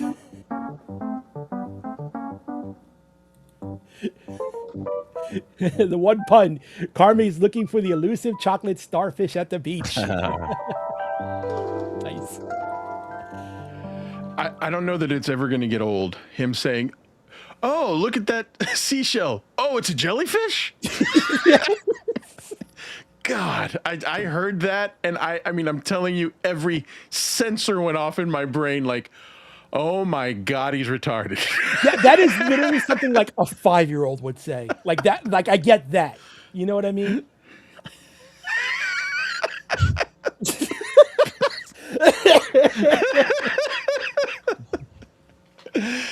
Piss wife. That's pretty funny. Oh shit. Piss wife. Right. Another title of a painting from the 16th century. Yeah. Is that the luminous glaze? All right. Okay. So here we are. This is now the latter portion of the story. We're getting there. Actually, I'm gonna be monitoring, but I'm gonna do that step away thing like you just did, if you don't mind. Oh, okay, no problem. Am I? And we're now at the point where his Van Meegeren's forgeries have made it all the way past all gatekeepers and filters, where now they are now universally believed to be authentic Vermeer paintings. And now let's talk a little bit about how that gets reinforced amongst buyers and the art community, including Van Meegeren. Think about how much he must have been laughing at this point. Scholars already believed Vermeer had missing works and possibly The an luminous early blades of the religious map of phase. Hawaii. So van Meegeren wasn't challenging their ideas. He was confirming them. This is classic confirmation bias. Add to that authority bias. Once Abraham Bradus declared a painting authentic, questioning it became professionally risky. Disagreeing didn't just mean challenging a painting, it meant challenging the Pope of Vermeer, the museum that displayed it, and the collectors who had invested their reputations. At that point, skepticism wasn't intellectual honesty, it was social suicide. Yeah, so it's one of those things that's like, nah, we've gone too far. Like, you know, like we can't, there's no turning back. Like even if they find out it's fake, I guess they would have to keep it under wraps because they've gone so far they'll embarrass themselves. You know what I mean? Like, you know, when you're driving somewhere, you're like, nah, we got too far. We can't turn back. Yes. And or like if you're in an argument and you've just planted your feet too far into the ground, when somebody points out that you're wrong, you're like, nope, not wrong. Yeah. But it's also like, it's also pointing out that any outsider who wants to argue about this is going to simply be told, no, you're not the expert. They are. Right. So therefore you can't, you can't call into question their judgment. Sir, I am the Pope. I mean, honestly, what's crazy is I feel like calling this guy the Pope of Vermeer is actually very accurate because this is essentially what religion is. You got these people in charge, and if you call anything they say into question, you're considered the outsider or being rebellious or something like that. What is that? Oh, that's us echoing probably in Pat. His headphones probably knocked out. I'm gonna mute Pat. him. Yeah, I'm gonna mute. All right. So anyway, that's where we are as far as that is concerned. Is that basically a decision's been made, and there's no turning back on that decision. And the decision is these are authentic Vermeers, and this is like the first AI images. Yeah, no one's going to convince anyone otherwise. And then also what's crazy, though, is that because of this opinion, that's how the prices for these things get set. So if someone determines it to be authentic, now there's a value applied to it. And if that opinion changes, the value changes. And now you have liability where you might owe people money because of its authenticity, being refuted or whatever. What's that show? Antiques Roadshow or Antiques Roadhouse? Antique Roadshow, yeah. Roadshow? Yeah. Okay. Roadhouse, sorry. Roadhouse. I would love to see Antique Roadhouse. All right. Old people fighting it out. It's the sequel to Retirement Home. I was going to say Patrick Swayze in Antiques Roadshow. Roadhouse. Antiques Roadhouse. All right, I'm going to make a movie poster. Write that down. So if the issue is, if someone's opinion changes and someone bought this, there's now financial liability to pay someone's money back if they got sold something that wasn't what they thought it was going to be. So that's why this is so important to this story. But now let's hear a little bit more. Now van Meegeren needs a buyer. There was absolutely no point in going all in on this scam if he couldn't find a buyer. He'd fooled the experts, but he still had a point to prove. Willem van der Worm was a wealthy Dutch shipping magnate, the kind of man you imagine buying rare and expensive art. So he snapped the supper at Emmaus right up and paid. Dutch people have very weird names. A record-breaking price for it as well. He donated it to a museum. He paid an obscene amount of money and then gave the painting away. Donating the painting elevated the museum's status and elevated van der Worm's status as a benefactor. It tied his name permanently to what he believed was a Vermeer painting. In other words, he was saying, "This is proof that I belong in this cultural lineage." Okay, so let me break this down.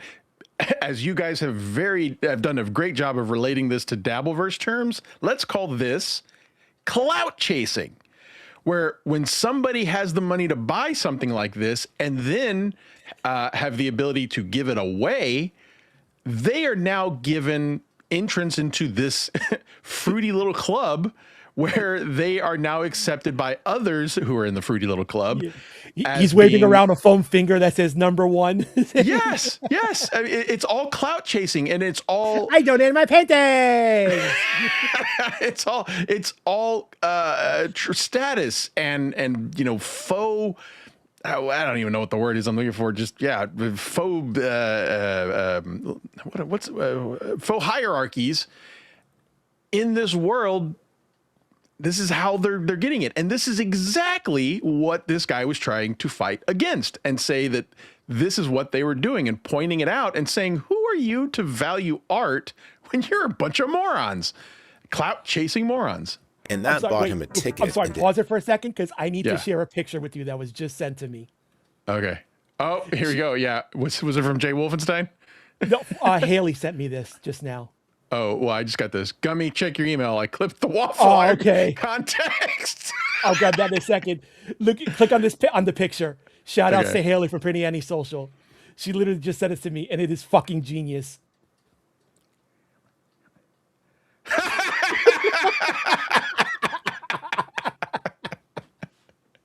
Thank you, Haley. That's great. Holy shit. Yes, Calverton, sniffing your own farts essentially is exactly what this is, and this is what he's pointing out. All right.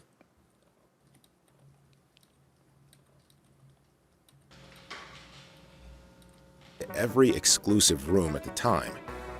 So how exactly did this benefit von Meegeren? Well, by this point, he wasn't just tricking one man. He'd created a chain reaction that he could exploit. If anyone challenged the painting now, they were also challenging an expert, a buyer, and a museum. But he's still...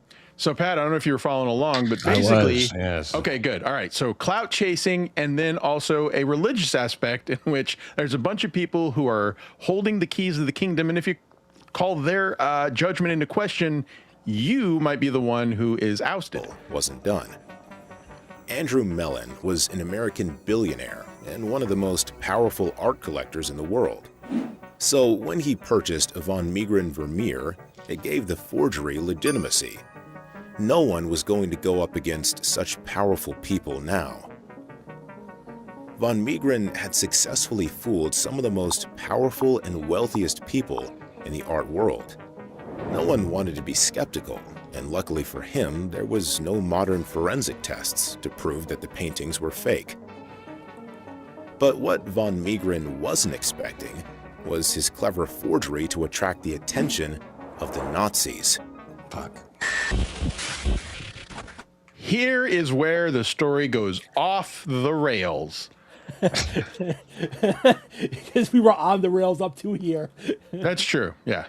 At top level Nazis. Where did he say he positioned sent the link to? Did he email it to me or to X? Because I don't see it on X. I'm sorry. He said check your email. Oh, email. Okay. Está bien. Yeah. All right. As purveyors of the finer things in life. And more often than not, that meant expensive pieces of art. Hermann Göring was obsessed with art and desperately wanted a Vermeer for his private collection. But somewhere along the way, the con stops being about proving a point. Han becomes addicted to the wealth, the thrill, the secret power. He also develops dangerous dependencies on morphine and alcohol to manage the stress of his double life. Then World War II tears through Europe, and Han sees fresh opportunity. With genuine masterpieces hidden from Nazi looters and German officers desperate to hoard cultural treasures, it becomes easier than ever to sell fake Vermeers amid the chaos. Now, at this point, I don't know if that was clear, is that Holland is actually now occupied by the Nazis. So with the war is what they're talking about, it's now easier to sell the forgeries. But now there is a new ruler. There's a new government, and it is the Nazis. That is very important. Han doesn't care about politics or morality. Money and pride remain his only gods.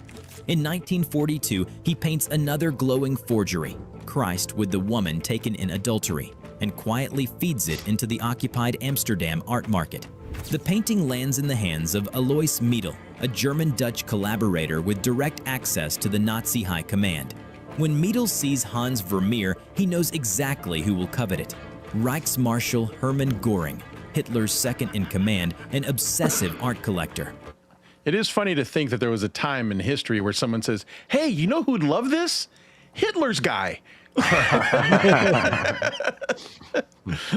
Han has fooled hundreds of critics and experts. But how does he deceive one of the most powerful and dangerous men in the Third Reich? I feel like I'd say that over and over walking to Kumia's house. Late 1943, Nazi-occupied Amsterdam. Hermann Göring, Hitler's right hand and commander of the Luftwaffe, has decided he must own Hans Vermeer. And when the Reich Marshal wants something, refusal means death. Now, I've heard different theories on this, and I guess we can throw this in here. I didn't want to include it, but now I'm sitting here just thinking about maybe it could have been interesting, is that apparently the Nazis, or at least the top the top echelon of the Nazis, were such art appreciators that even though they were stealing things from the Jews, that when it came to legitimate business dealings to obtain art, they were apparently willing to negotiate as a form of pride. So what I mean by that is that apparently Hermann Göring wanted to impress Adolf Hitler so much because they were both admirers of Vermeer. He wanted to actually show Hitler that he legitimately found a Vermeer and paid for it himself and put it in his home so that he could show it to Adolf Hitler. I've heard these. We don't know if any of that's true, but it makes a little bit of sense. But it does lend a little bit of credibility as to how the deal goes down, because apparently this was a completely legitimate business deal. They only stole from Jews. Got it. Essentially, yeah. Luigi, I sent you. Oh, sorry. What? I want to say I sent you in the private chat the link to the waffle iron thing. It's a 40-second clip, so whenever you want to play it, it's a quick clip. In private chat? Yeah. Oh, okay. All right. Yeah, we'll play it. Thank you, Jay. Shout outs, bro. Thank you. So, yes. So, also to answer your question about earlier about was he Jewish, this would lend credibility to say he's not, because they were willing to negotiate with him. Han has fooled critics and scholars, but now he's negotiating with a man who doesn't debate authenticity with magnifying glasses. He settles disputes with firing squads. The deal is arranged through shadowy intermediaries who keep Han's identity carefully hidden. Göring doesn't operate like a normal collector.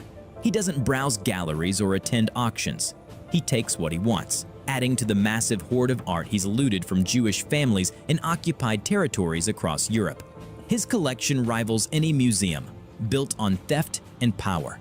But Göring doesn't offer cash for the Vermeer. And can you still see the Göring Museum today?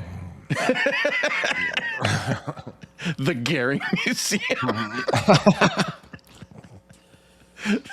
That would be a pretty funny thing, wouldn't it? There's a statue of Göring outside, holding hands with kids, like Disney. You must stop in the gift shop. Yeah. This is my collection of art. He has both fists in his air like the Rocky statue, but it's like a painting in each hand. Please exit through the gift shop. Exit through the gift shop through the showers. Have a pleasant day and seek Heil. Something far more extraordinary, a trade. One painting for 137 paintings from his personal collection. So he is such an admirer of Vermeer, he's willing to trade 137 master paintings for the forgery. Are we following this? And he actually paid for 12 of those. Yeah. Yeah, is it really a trade when they're all stolen? It's just like... But my incredulity of this is the fact that would mean that 137 paintings were now no longer at risk of being destroyed. You know, I see Kyle on the beach. He's prancing, talking to Ross. See Kyle. See Kyle. You're like, I like this. Please exit through the gift chamber. Okay, so the tram will take you to your cars. we're talking about a legitimate business deal in which he is willing to trade 137 paintings for this one painting. All right. I mean, then again, they're trading stolen for stolen, so I guess it cancels each other out. But okay, you're right. But this is going to take on a different context a little bit later, and you'll see why. But this is very important. Not reproductions or minor works, genuine masterpieces. Chronics, Rubens, priceless canvases stolen from across Europe. It's the most audacious art swap in history. And Göring doesn't realize he's... See, you don't know this, but Pee Wee Herman was a very prolific painter. Yeah, he was a penis artist, wasn't he? before the Pee Wee Herman persona took over. Trading real treasures for a freshly painted fraud. Han, operating through his network of dealers, accepts. The exchange happens quietly in late 1943. Göring receives Christ with the woman taken in adultery and triumphantly hangs it at his estate in Karenhall. He's so proud of this painting, he hangs it in his home and gave away 137 masterpieces for it. It is a fraud. Convinced he's secured a crown jewel of Dutch culture, Han walks away with 137 genuine masterpieces, accidentally liberating them from Nazi hands with nothing but pigment and lies. The con is perfect. The forger has swindled one of the Third Reich's most dangerous men and lived to celebrate it. Okay, now, would you believe we still haven't gotten to the craziest part of this story yet? This is really where the wheels fall off. But wait a second. I mean, just because this guy is a high-ranking Nazi, it doesn't make it right. Two wrongs, 6 million and one wrong from the right.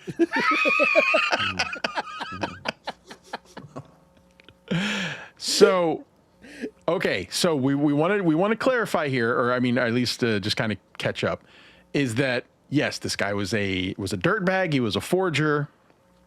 He was a con man, but he conned the Nazis. But I thought Nazi con was something different. That's held at the Göring Museum every year. So here we go. Here's where it gets really nuts. But when the Reich falls and Allied forces discover that Vermeer hanging in Göring's bombed estate, they'll trace it back to one name. And Han will face something far worse than art critics, a treason tribunal with a firing squad. Okay, so after the Reich falls, Holland puts in place a law that says that if you are found to have done any business dealings or supported Nazis in any way, you have committed treason against the country and you are now subject to a firing squad. Jesus. Holy shit. So they find all of Göring's paintings in a salt mine where he was hiding them, thinking that he would be able to find them later after he escaped. And they start tracing the ownership rights of every single painting.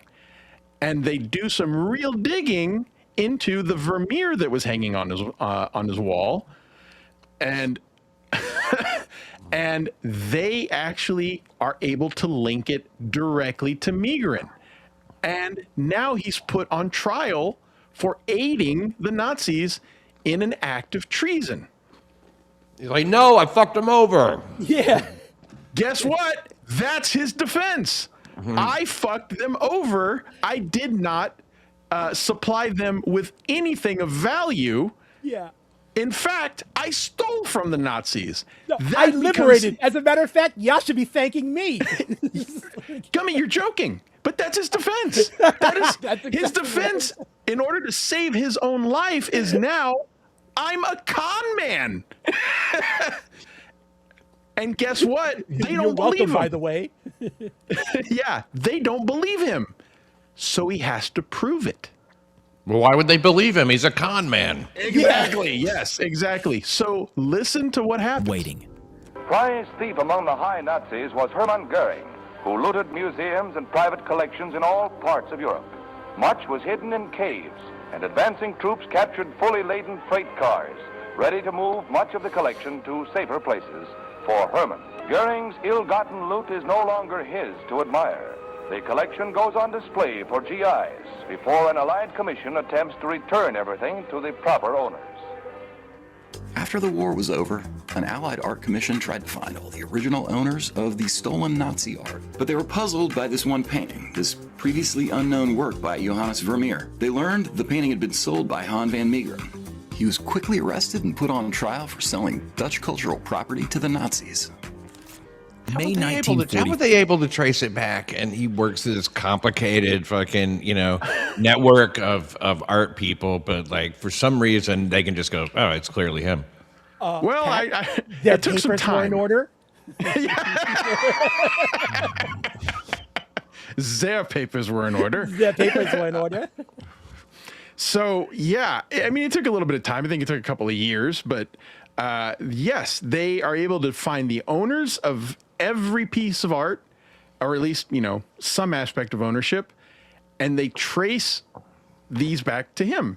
And he gets arrested, and he's held in prison for treason. You're arresting me. Yeah, no, you can't arrest me. The truth is I should have been arrested years ago. Yeah. So here's what's crazy is he doesn't talk. He doesn't talk for a couple of days. He's like, oh, yeah, okay, all right, well, take me to prison. And then apparently when it really sinks in, I think it was on 2 or 3 days later, it sinks in. They're like, you're going to go in front of a firing squad. And he's like, watching them oil up all the guns. He's like, oh, shit, that's for me? Yeah. He says, all right, listen, I know this looks bad, but I did not do what you're accusing me of. In fact, I stole from the Nazis. And yes, all these people are innocent. Yes, sure. Let's give them an audience here. So it is now May 1945, and let's listen to what happens next. 5. The Third Reich lies in ruins. Hitler is dead, and Allied forces sweep through Germany, cataloging the Nazi regime's stolen treasures. At Göring's bombed estate in Karenhall, investigators discover thousands of looted artworks, and among them, what they believe is a priceless Dutch masterpiece, a Vermeer. The painting that Han forged just years ago now sits in Allied hands, and they want to know how it ended up in enemy possession. Investigators trace the provenance backward through dealers, intermediaries, and shadowy wartime transactions. Every lead points to one name, Han van Meegeren. To Allied art recovery officers and Dutch authorities, the conclusion is obvious and damning. This man sold one of Holland's greatest cultural treasures to the Nazis. He's not a forger, he's a traitor. On May 29, 1945, Dutch police kicked down Han's door. The same man who weeks ago lived in luxury, champagne parties, 12-bedroom mansion, servants, is now dragged through Amsterdam in chains. The charge? High treason and collaboration with the enemy. Cultural betrayal. Collaboration with the enemy. And apparently there were riots, like people rioting because Vermeer was such a icon of their country. People were writing saying, fry him, kill him now. Don't even go through the trial. How dare he give away our history to the Nazis? How dare he? There used to be such high-minded rioters. Rioters used to have integrity and dignity. It's like, what now? George Floyd? I mean, like a gentle giant. They're like, Vermeer. He sold it. I have frequently ranked Vermeer with George Floyd. He only had a painting and Skittles in his pocket. He didn't have a gun. So, yeah, people want this guy's head. I mean, they are not forgiving. And it's 1, 2, 3, right? Scratch it. They want this guy dead. But then he says, everybody calm down. There's a perfectly rational explanation for this. The newspapers scream for his blood. The public demands a firing squad. Overnight, Han transforms from secret millionaire to national villain. Under special wartime tribunals, collaboration carries only one sentence: death. Other accused traitors are already being lined up against walls and executed. Han sits in a cold prison cell, watching his world disintegrate. Guards spit at him. Officials treat him with open contempt. The irony cuts like a blade. His brilliant con was intended to embarrass the art elite and enrich himself, and it succeeded beyond imagination. Yet that success now threatens his life. Late at night in his cell, Han realizes there is only one way out. Prove that the Vermeer he sold to Göring was never real to begin with.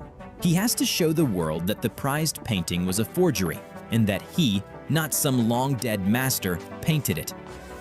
So his defense is, I'm a liar. I'm a forger and a con man. That is his defense to save his life. Wait. There's a perfect good explanation. I faked this 250-year-old painting. That's it. No, I know, but just imagine hearing that. It's like, all right. But how can he prove the painting is fake without his original materials? And will anyone believe a confession from a condemned man desperate to save his own neck? July 1945, Amsterdam courthouse. A condemned man stands before a blank canvas with... He is allowed to paint in the courtroom under armed guards. So he is now, apparently he is given the opportunity to prove himself. And he says, I will recreate a Vermeer painting in front of your eyes if you just give me some, these specific items and some time. And the court says, fine, but you're going to have a gun on you the entire time. I actually saw the fictionalized version of this in the movie. Have you seen it? I was going to bring it up just at the occurred end. to me. Yeah, Robin Williams plays van Meegeren. I can't paint with the gun pointed at my head. I'm going to recreate this. Put the gun closer to my head while I jerk off. I swear, I'm a liar. I need you to choke me so I can paint well. Fuck the Nazis. You know what this reminds me of? That movie Swordfish, where Hugh Jackman's getting the blowjob with a gun to his head while he has to fucking hack the computer. Yes, yeah, that's great. That's a great example. That's really good. But yes, there is a movie based on this. However, it completely distorts the facts, except for the beginning and the ending. I mean, distorts the facts really bad. But it's called The Last Vermeer, and Guy Pearce plays the guy. How much to never do the Robin Williams bit? We'll come back to the number. How many times I've done characters and have been asked to never do them again. Super tip us an offer. My favorite of all my characters was Racist Bjork. When I went to Racist Bjork, apparently the chat AKA Bjork. I would just be like, what do you call a white baby with wings? An angel. What do you call a black baby with wings? A bat. And if you just tell a racist joke as Bjork, it's so much more funny. But man, people did not like it. I made Luigi artwork. Oh, that's right, you did. Yeah. Oh wait, here we go. I got another super tip here. Jay will say, Gummi, even more context in your email. All right, we'll get to it. I promise, Jay will say. Thank you for $3. Dooba Dooba Doo says, I miss Racist Bjork. Oh, okay, you're the one. I made Luigi a Bjorstika, which is a swastika just with Bjork's name, Yes. like as in the shape of it. York stick. That might have been like the first thing I ever sent you. Do you know why I like pancakes? White flour. All right. Merge the two impressions, racist Robin Williams. Racist Robin Williams. You know why black kids can't play in the sandbox? Oh, the cats keep burying them. Oh, you put Velcro on the ceiling.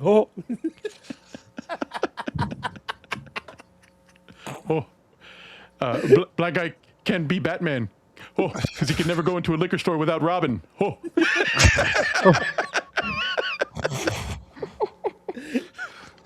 Wolfenstein just hung up the phone, yes. All right, so now he has to paint his YouTube account.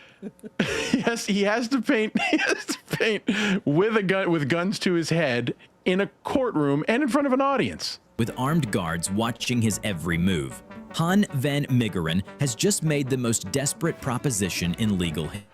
Two Meegerens just stole my truck. Two Meegerens just copied my painting. History. He'll paint another Vermeer from... If I fail at my task and I have to do the whole Mormon preaching, it's going to be as Robin Williams. Oh, no. Can I tell you about Heavenly Father? One Meegeren just stole my 137 paintings. Hey, Tugsim, welcome. Hey, Tugsim. I'm glad. Scratch to prove the first one Hit was the like fake. button, please. The Hit court, the like button. skeptical but curious, agrees. If he fails, the firing squad awaits. If he succeeds, he's not a traitor. He's the man who robbed the Reich with a paintbrush. They set up a makeshift studio inside the courtroom. Han is provided with a genuine 17th century canvas, period-accurate pigments, brushes, and, to steady his morphine and alcohol withdrawal trimmers, small rations of wine and medication. Jeez. So they're like, all right, we're going to really give you every opportunity. Can I have some booze? Is there anything else required here? Yeah. What else would you like? In an Amsterdam courtroom, if they're giving him like the drugs and wine, it's like, good news, you're going to live. Bad news, you won't feel it when you get shot. So you know what? Yeah, that's true. Yeah, I mean, That it's is worth true. a try. Even if he actually was guilty, you'd at least try this. Yeah. Maybe I can do it. Yeah, I know. That's a great point. I never thought about that. If he really was guilty, or if like I was in this situation, I'd just be drawing a chick with big tits, like Karmic, and like, here you go. Hey, Fuck Vermeer. you guys. I bought myself a couple of days. Fuck you. Here you go, Your Majesty. And there's there's footage of him, just this one thing. He walks into the courtroom and stands there. I mean, I wish there was footage of him actually doing the painting, There are pictures, and there's going to be a picture come up, but there's a still picture of him doing the painting. Sweating, Yeah. Under police supervision and before the cameras of the world press, Han van Meegeren grinds his pigments and begins his last work, Jesus Among the Doctors. He must win because the only way he can avoid the charge of collaboration and a possible death sentence is to prove he is a fraudster. The man who lied in the shadows for decades must now prove the truth through another lie in the brightest spotlight. Art experts, I'm prosecutors, seeing a way they could turn this into a game show somehow. Paint or die. Paint or die. So there's another one. There's another still picture of him with. There's the canvas set up there. Observers pack the gallery, waiting for him to break. Every brushstroke will be scrutinized. Every evening, his materials are locked away. Every morning, they're inspected for tampering. Han chooses a biblical scene similar to his earlier tampering. face. Like, somebody put in like a special paint, like Vermeer chemical. Yes. the Forger's secret, they call it. Yeah. It turns out that when you paint just one stroke, the whole person just pops up. What am I thinking of? There's a cartoon where it's like you got a paintbrush, the purple crayon. That's what I'm thinking of. The purple crayon, like you could draw something and it comes to life. Yeah. something that fits Vermeer's rumored what was lost Bill period. Cosby's pen from pencil? Something pages, picture pages. Picture pages, yeah. Yeah, I wonder if that's what I'm thinking of, but yeah. No, I know the crayon thing you're talking about. Yes, they sprinkled talent. They sprinkled talent into his paint. He begins painting under the weight of the ultimate deadline. Day after day, he recreates the methods he perfected in isolation over a decade. The luminous glazes, the delicate play of shadow and light, the invisible brushwork. Slowly, impossibly, an image emerges that looks 3 centuries old. The skepticism in the room begins to crack. Observers whisper among themselves. How is a modern painter producing something that feels genuinely ancient? Even some of the experts who authenticated his previous fakes start murmuring that the technique is flawless. So the people that he fooled start getting word of this. If this is a bluff, it's the most elaborate legal performance in history. 6 weeks pass. It's brutal for a man in his mid-50s, weakened by years of addiction 6 and now weeks. facing execution. Hans sweats through withdrawal. His hands shake, but every minute spent painting is a minute further from death. The canvas fills with glowing figures, perfect shadows, details that scream 17th century mastery. Finally, he steps back. The painting is complete. The courtroom falls silent as experts lean in to examine it. For 6 weeks, they watched him. This is total bullshit. This is not a Vermeer. That'd be great if the critics stepped in and were like, "This is a Vermeer." Sir, this is is an authentic Vermeer. Sir, your painting of a Campbell's soup can is a genuine Vermeer. 100-year-old.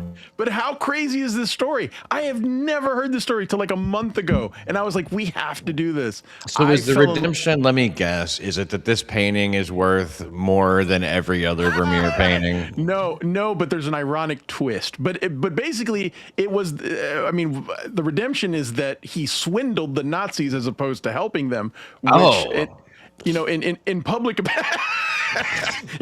opinion, imagine overnight going from, we want him murdered because he helped the Nazis to, oh my God, no, he swindled millions from the Nazis and he becomes a folk hero. But there is a little bit of a funny twist. Masterpiece in real time. But appearances won't save him from the firing squad. Only one thing can prove. Oh, hold on, I got another super tip. And this is funny because I just literally 5 minutes ago thought the same thing. Thank you for the $5, Jay Wolfenstein. The only thing that would make this even better is if his results look like the Jesus painting restoration. I know what you're talking about. I know that exactly is what you're crazy. talking about. And it's really funny. That never occurred to me till literally 5 minutes ago. Pat, if you don't know that story, do you know that story? Let's just pretend I know it and move on. All right. Well, I mean, Kidding, it is I'm pretty kidding. funny. We'll find the picture. I'll find the if you don't picture while mind. you play. Yeah. I'll take care of it. But in a church in Europe, I think it was in Spain, there was a painting of Jesus, and a 70-something-year-old woman took it upon herself to restore it. Oh, wow. And the end result's pretty funny. Oh, wow. It looks like bad taxidermy. Yes, it's that pretty is actually terrible. the best way to put it. All right, I found it. I'm gonna put it up in a sec. Of his impossible story, chemistry. Will the lab test reveal the synthetic it's there, compounds Luigi. that didn't exist? Yeah, here it is. Oh, shit. Yes. Wow. Turned his an arm into a rolled up carpet for an arm. Yeah. If anybody's here is a fan of the old Conan show, when this happened, they had this guy come out and say, they said, based on this, Jesus himself would actually like to thank her. Welcome, Jesus. And there's a guy who has, I don't know how to describe it, but he has makeup that makes him look like the after painting.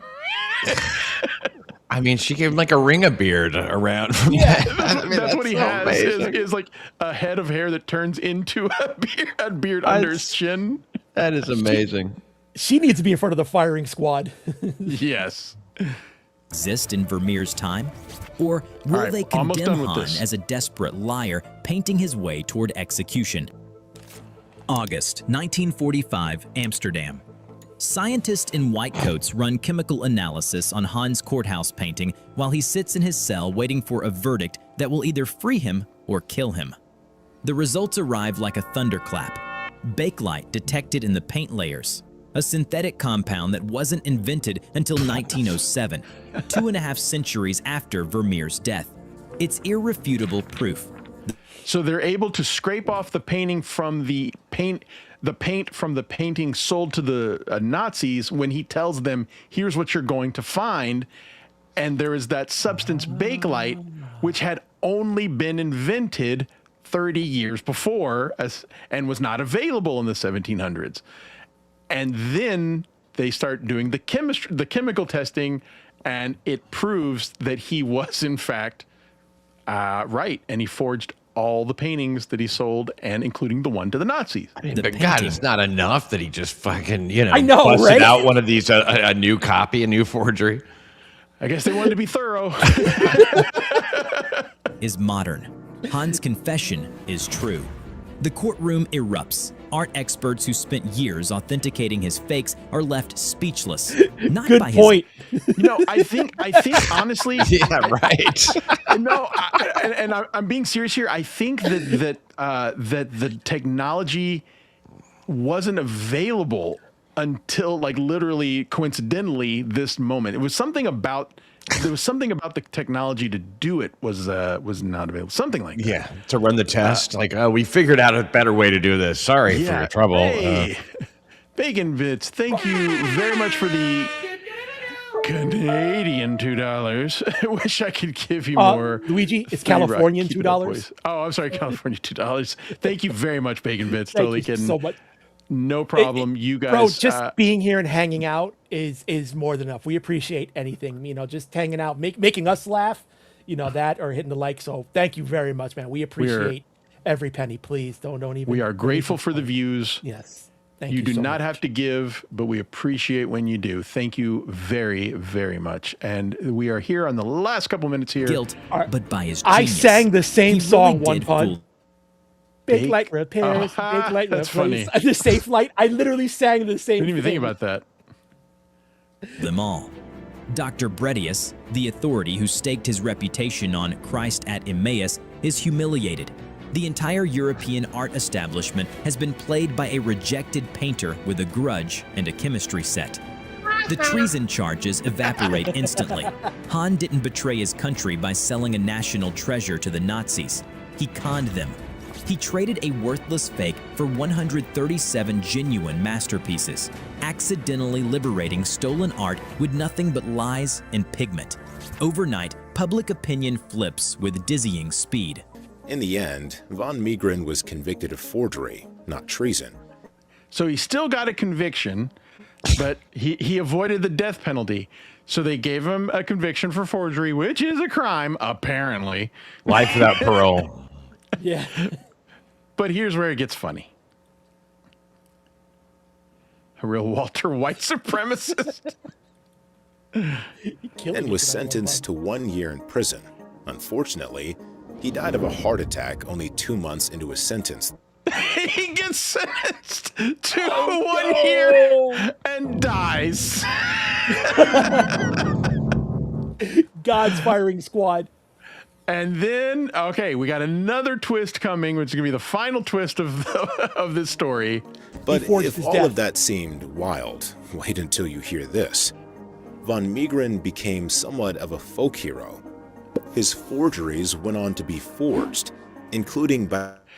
So, the same way that people were finding new Vermeers, people were finding new Van Meegerens. That's amazing. And those became valuable. Yeah, the rare instance of mid-20th century trolling.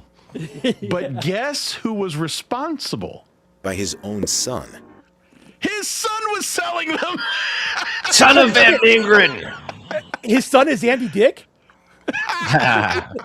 I'm a pretty good painter. Van Meegeren's son was selling them as new newly discovered Van Meegerens. He's little Van Meegeren, am I right? Yes. Van Meegerish. Forger does not fall far from the tree, I guess. Yeah.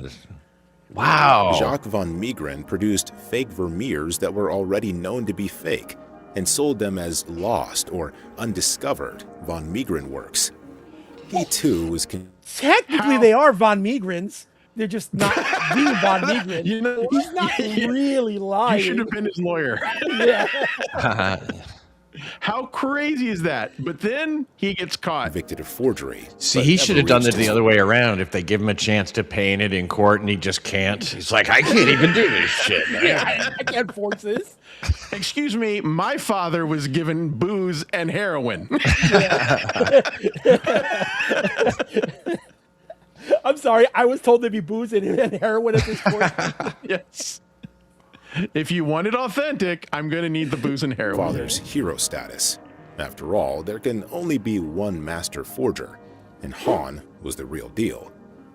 Han van Meegeren created the most perfect scam, finally got his work recognized, even though it wasn't under his name, and created a story so great, even his own flesh and blood tried to emulate it. If you're going to pull off such a crime, that's exactly how to do it.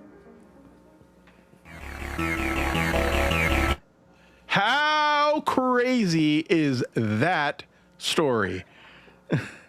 Wow. 10 out of 10. 10 out of 10. Yeah. Craziness, It sounds like a movie plot. Also, if the Yeah. painting is shit, you must have quit. Yeah. But you know, I mean, if I saw a movie of this and didn't know it was real, I'd be like, this is the dumbest shit I've ever heard.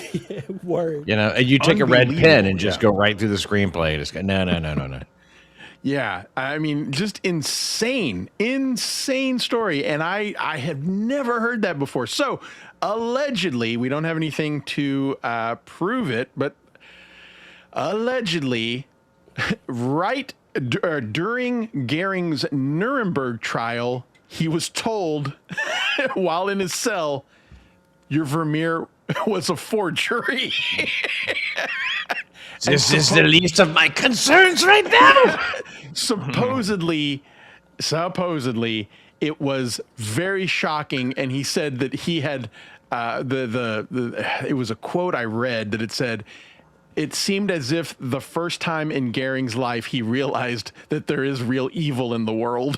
It was something like that. I can't believe they would do this. Yeah.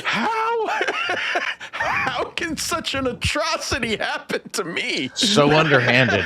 Yeah. I'll bet he's a Jew. I was gonna say, wait, so his last name does have a Berg at the end? Yeah. So there is the story of Han van Meegeren, and shit. I fell in love with that story. I was like, that is such a great story. Amazing. That is unbelievable. And what was this class you took where I can see why they'd want to downplay this in like an art history class or something, like, you know, because he just makes them all look like a bunch of assholes, you know. He turns our history on his head. Those paintings got to be worth a lot. Those fakes. Yeah. Is this real, Dupa? A book recommendation. The Young Hitler I Knew? The Memoirs of Hitler's Childhood Friend by August Kubizek. Is that real? He was the last one picked for teams. Monster Rain. His old glass was a kickball. He was bookish. Yes. We would scream Monster Rain, and he would. Yep, it's real. All right, look for a book Wow, report from okay. Gummi coming up. All right. Yeah, oh, that'd be a fun segment. Book report from Gummi. I don't know why that just makes me laugh. Oh, I read The Old Man in the Sea. Oh, by Ernest Hemingway. I have to do my book report I always do the worst impersonation out of the three of us, so I have to do it for my book report. Oh, that's funny. God.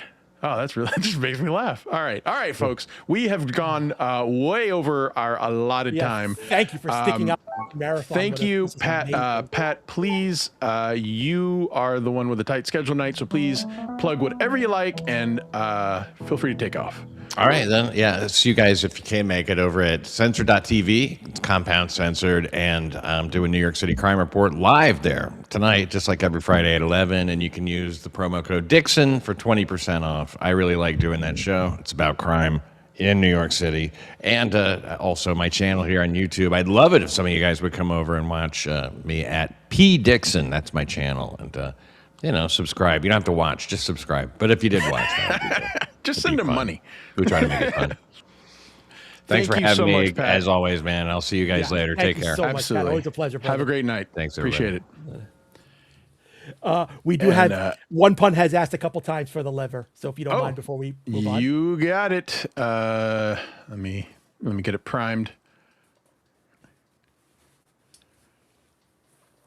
And here we go.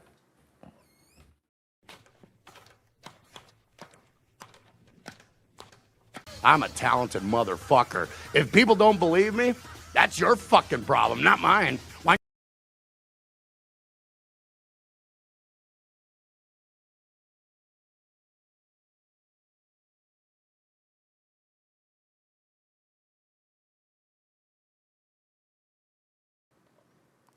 Yeah. That went through, right? I can't tell. For some reason on my end, I can't see it. Like, it's weird. It'll kick in like the last 2 seconds. It's getting that's weird. It got glitchy. How about we do another one? We'll just do another one. Yeah. Sure. Okay, yeah, this thing. I'm a talented motherfucker. If people don't believe me, that's your fucking problem, not mine. Why?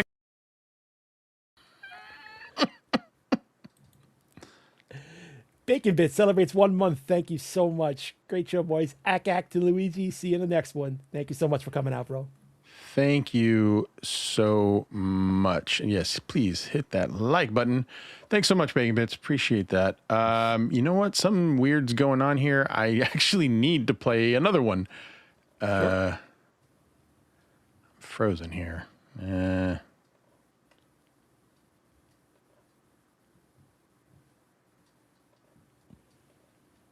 You can hear me, right? Yeah, I hear you fine. I don't know. Are you playing one? All I hear is you. That's weird. My EV-Mux just totally froze. Shit. All right, hold on. I'm going to have to reset. Give me just a second. Yeah. Okay, one pun says he hears us, at least. All right, hang on 1 second. Hey, for the first time, we're having tech issues at the end of the show, not the beginning. No joke. Okay, I think I got it figured out. Okay, so real quick here. Let's play another one. Thank you, Miss Jen. Love you.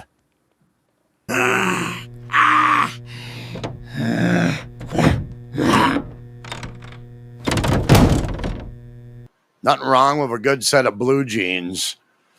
I am a blue jean owner.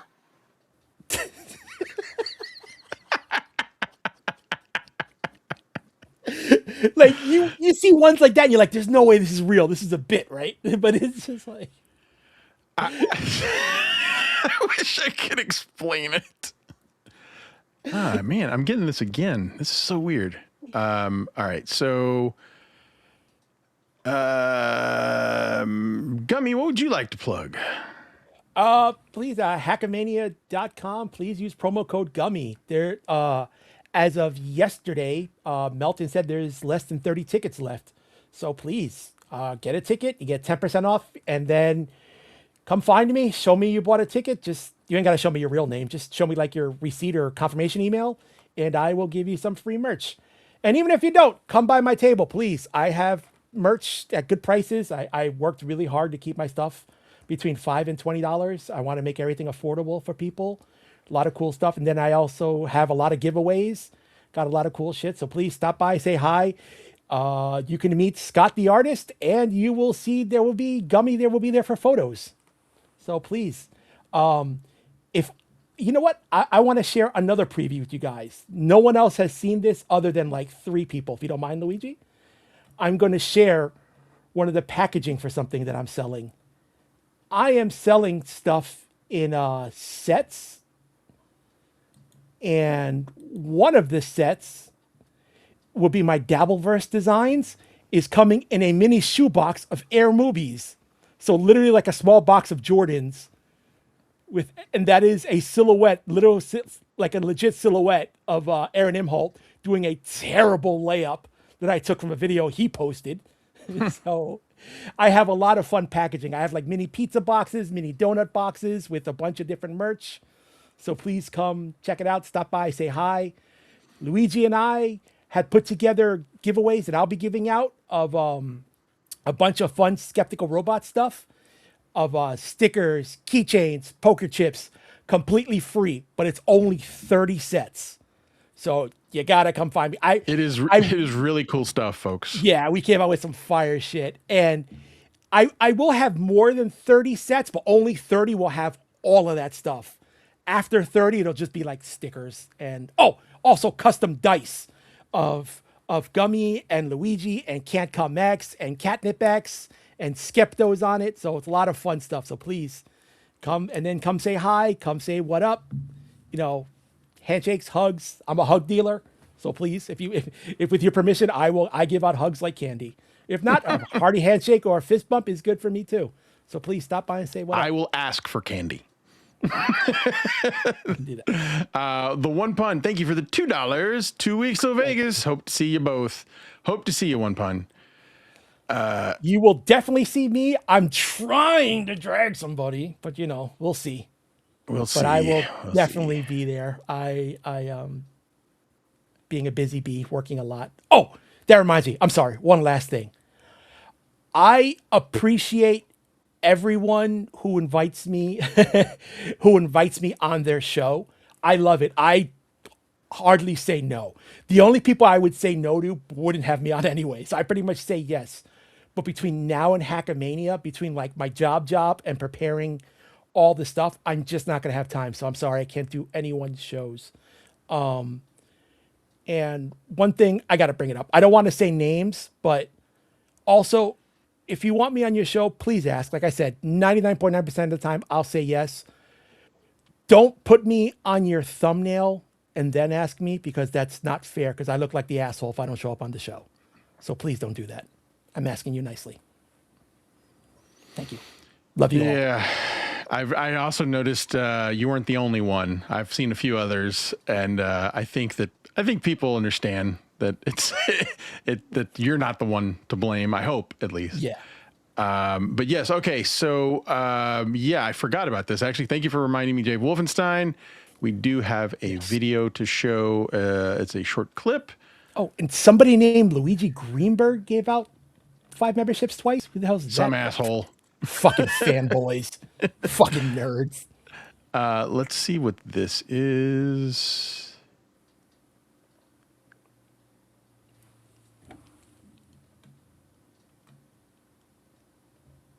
There you go.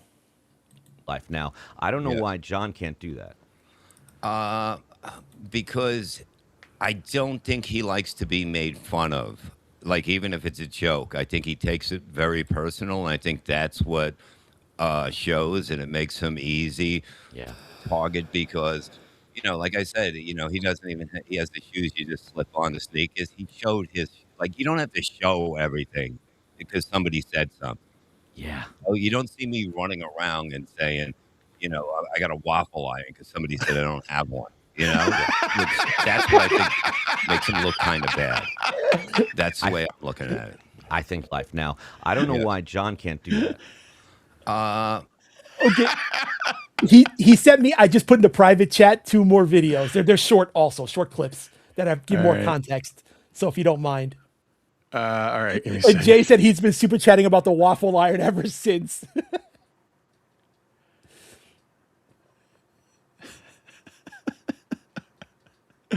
All right, give me 1 second here.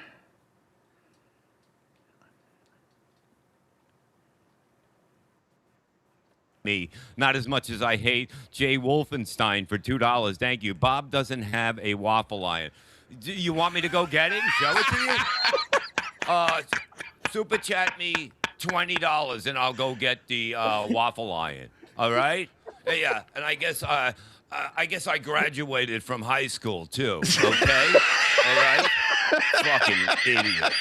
Fucking morons. Fucking talk. And I fucking hate me. Not as much as I hate Jay Wolfenstein. There's one more I just put. Okay, these are great.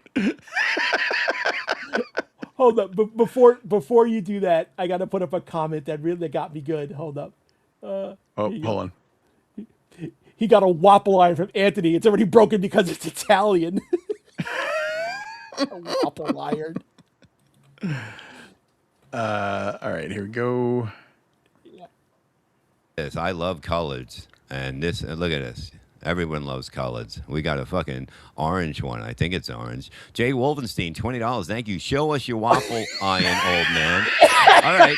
I don't have one. All right. I played you, motherfucker. Go ahead. Try to get your money back. Try to get past Psych with 350 pounds of fucking goddamn fat and sweat. You piece of shit. Thank you. Holy shit. I got to get a waffle iron now to show him. God damn it. Yes, I love coloreds. That's amazing. I gotta make sure my background's a waffle iron. That is great. Oh, speaking of backgrounds, just real quick, my background. Shout outs to Resident Evil. A couple days ago, it was the 30th anniversary. I remember when that shit came out when I was in high school. Holy shit. I'm old. All right, folks, thank you so much. We got a super chat. Give me 1 second till it shows up. There you go. Yep. 143. We love you too. Devonavisky. Thank you for the 143. Hold on. Let's give you a doo-doo-doo-doo. Thank you, Devonavisky. I haven't seen Devonavisky or Devilavisky. Silent Shape, I haven't tried Wow. Requiem yet. I want to wait till after Hackamania because I'm so busy. Jay Wolfenstein, I'm gonna, you know what? If you don't mind, Luigi, I just want to share a quick story to show how old I am. Resident Evil came out in 1996, and I was a senior in high school. And I still remember to this day the sound of the zombies. And my best friend and I, who we lived next door to each other, we used to play together. And we turned the game off, but we kept hearing the sound, and it was creeping us the fuck out. I was staying at his house. And we kept hearing the sound, and it was like freaking us out because it was the same exact zombie sound. And, we're kids, so we're getting freaked out. So we went back to my house and slept there. Come to find out the next day, it was my pager, and I was getting beeped, and it was on vibrate. Bro, it was the same exact sound as the fucking zombie, as my pager vibrating on the table. 1996 comedy, fam. We got a request for one last Liverpool. I hope so too, Tiff. Hey, Andy. What up, Andy? Andy in the chat. Yeah. Here we go.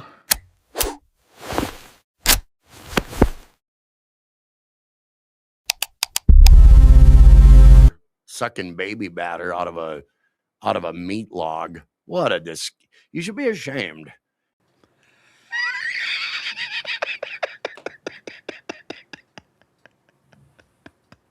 I don't remember watching that one as I was curating these. I don't see them, so I don't know what plays. It's so weird. For some reason, I can't see them on my end. You didn't see it? No. It just for some reason we'll figure it out. No, it's. Live feed saw it, right?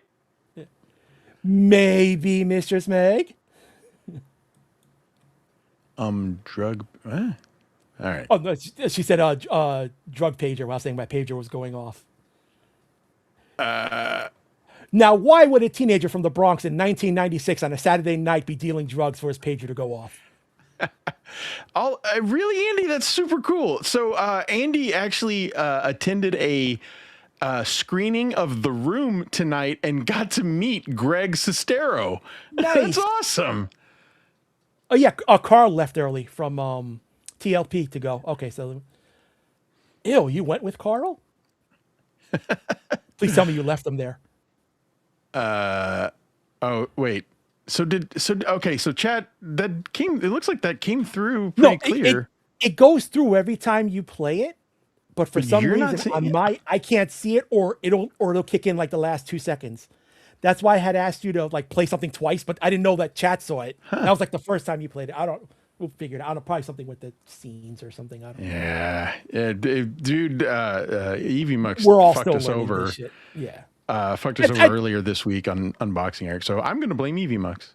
Yes, as long as everyone got to see it and they got to, yeah, Cowitz says it played fine. As long as you all enjoyed it, that's all that matters. I'll catch it on the replay. Andy, yes, you're going to like this one. This is a good one, Andy. This was really just a fascinating story. Okay, so thank you, everybody. Please, we did Unboxing Bigfoot, the final episode of Unboxing Bigfoot. It is on Tuesday. Unfortunately, we were having technical issues and could not do Unboxing Eric, but we are going to make that up on Sunday. So please check that out on Hack Right Studios.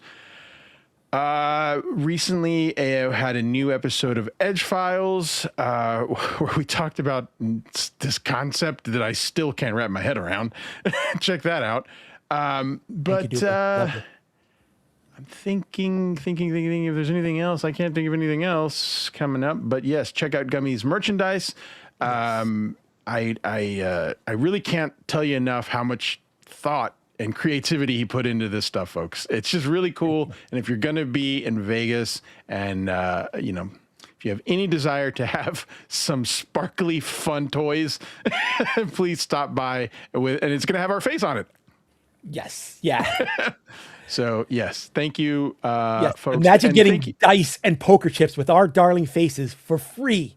Well, I mean, you got to buy your Hackamania ticket and you got to fly to Vegas and you got to get your hotel and the Uber and meals, but and free, drinks but free. Snacks. That part's free. free. Yes. Yeah. Thank you so much to the very generous contributors to the show, folks. We want to say it all the time that you do not owe us anything. No. We do not expect anything. However, we are so incredibly grateful, absolutely grateful when you give. Thank you very, very much. Please hit the like button. Yeah.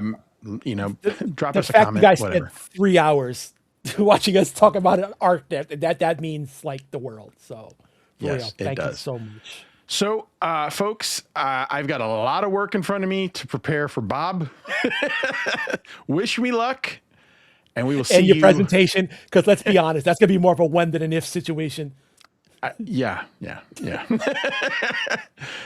So we will lay down all the ground rules next week. And if this was a running marathon, Bob is a mall walker. We are going to lay down all the ground rules next week, and we would love some fan participation to try to trip me up, and we'll see how it goes. Anyway, thank you so much. So until next week, please, everybody, stay skeptical. Stay skeptical. Waffle iron emojis next week. Question everything. I forgot. That's my line. Yeah. All right. Good night, everybody. Have a great weekend.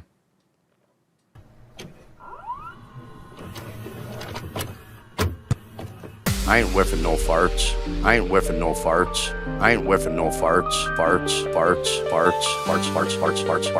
Man, I'm woo.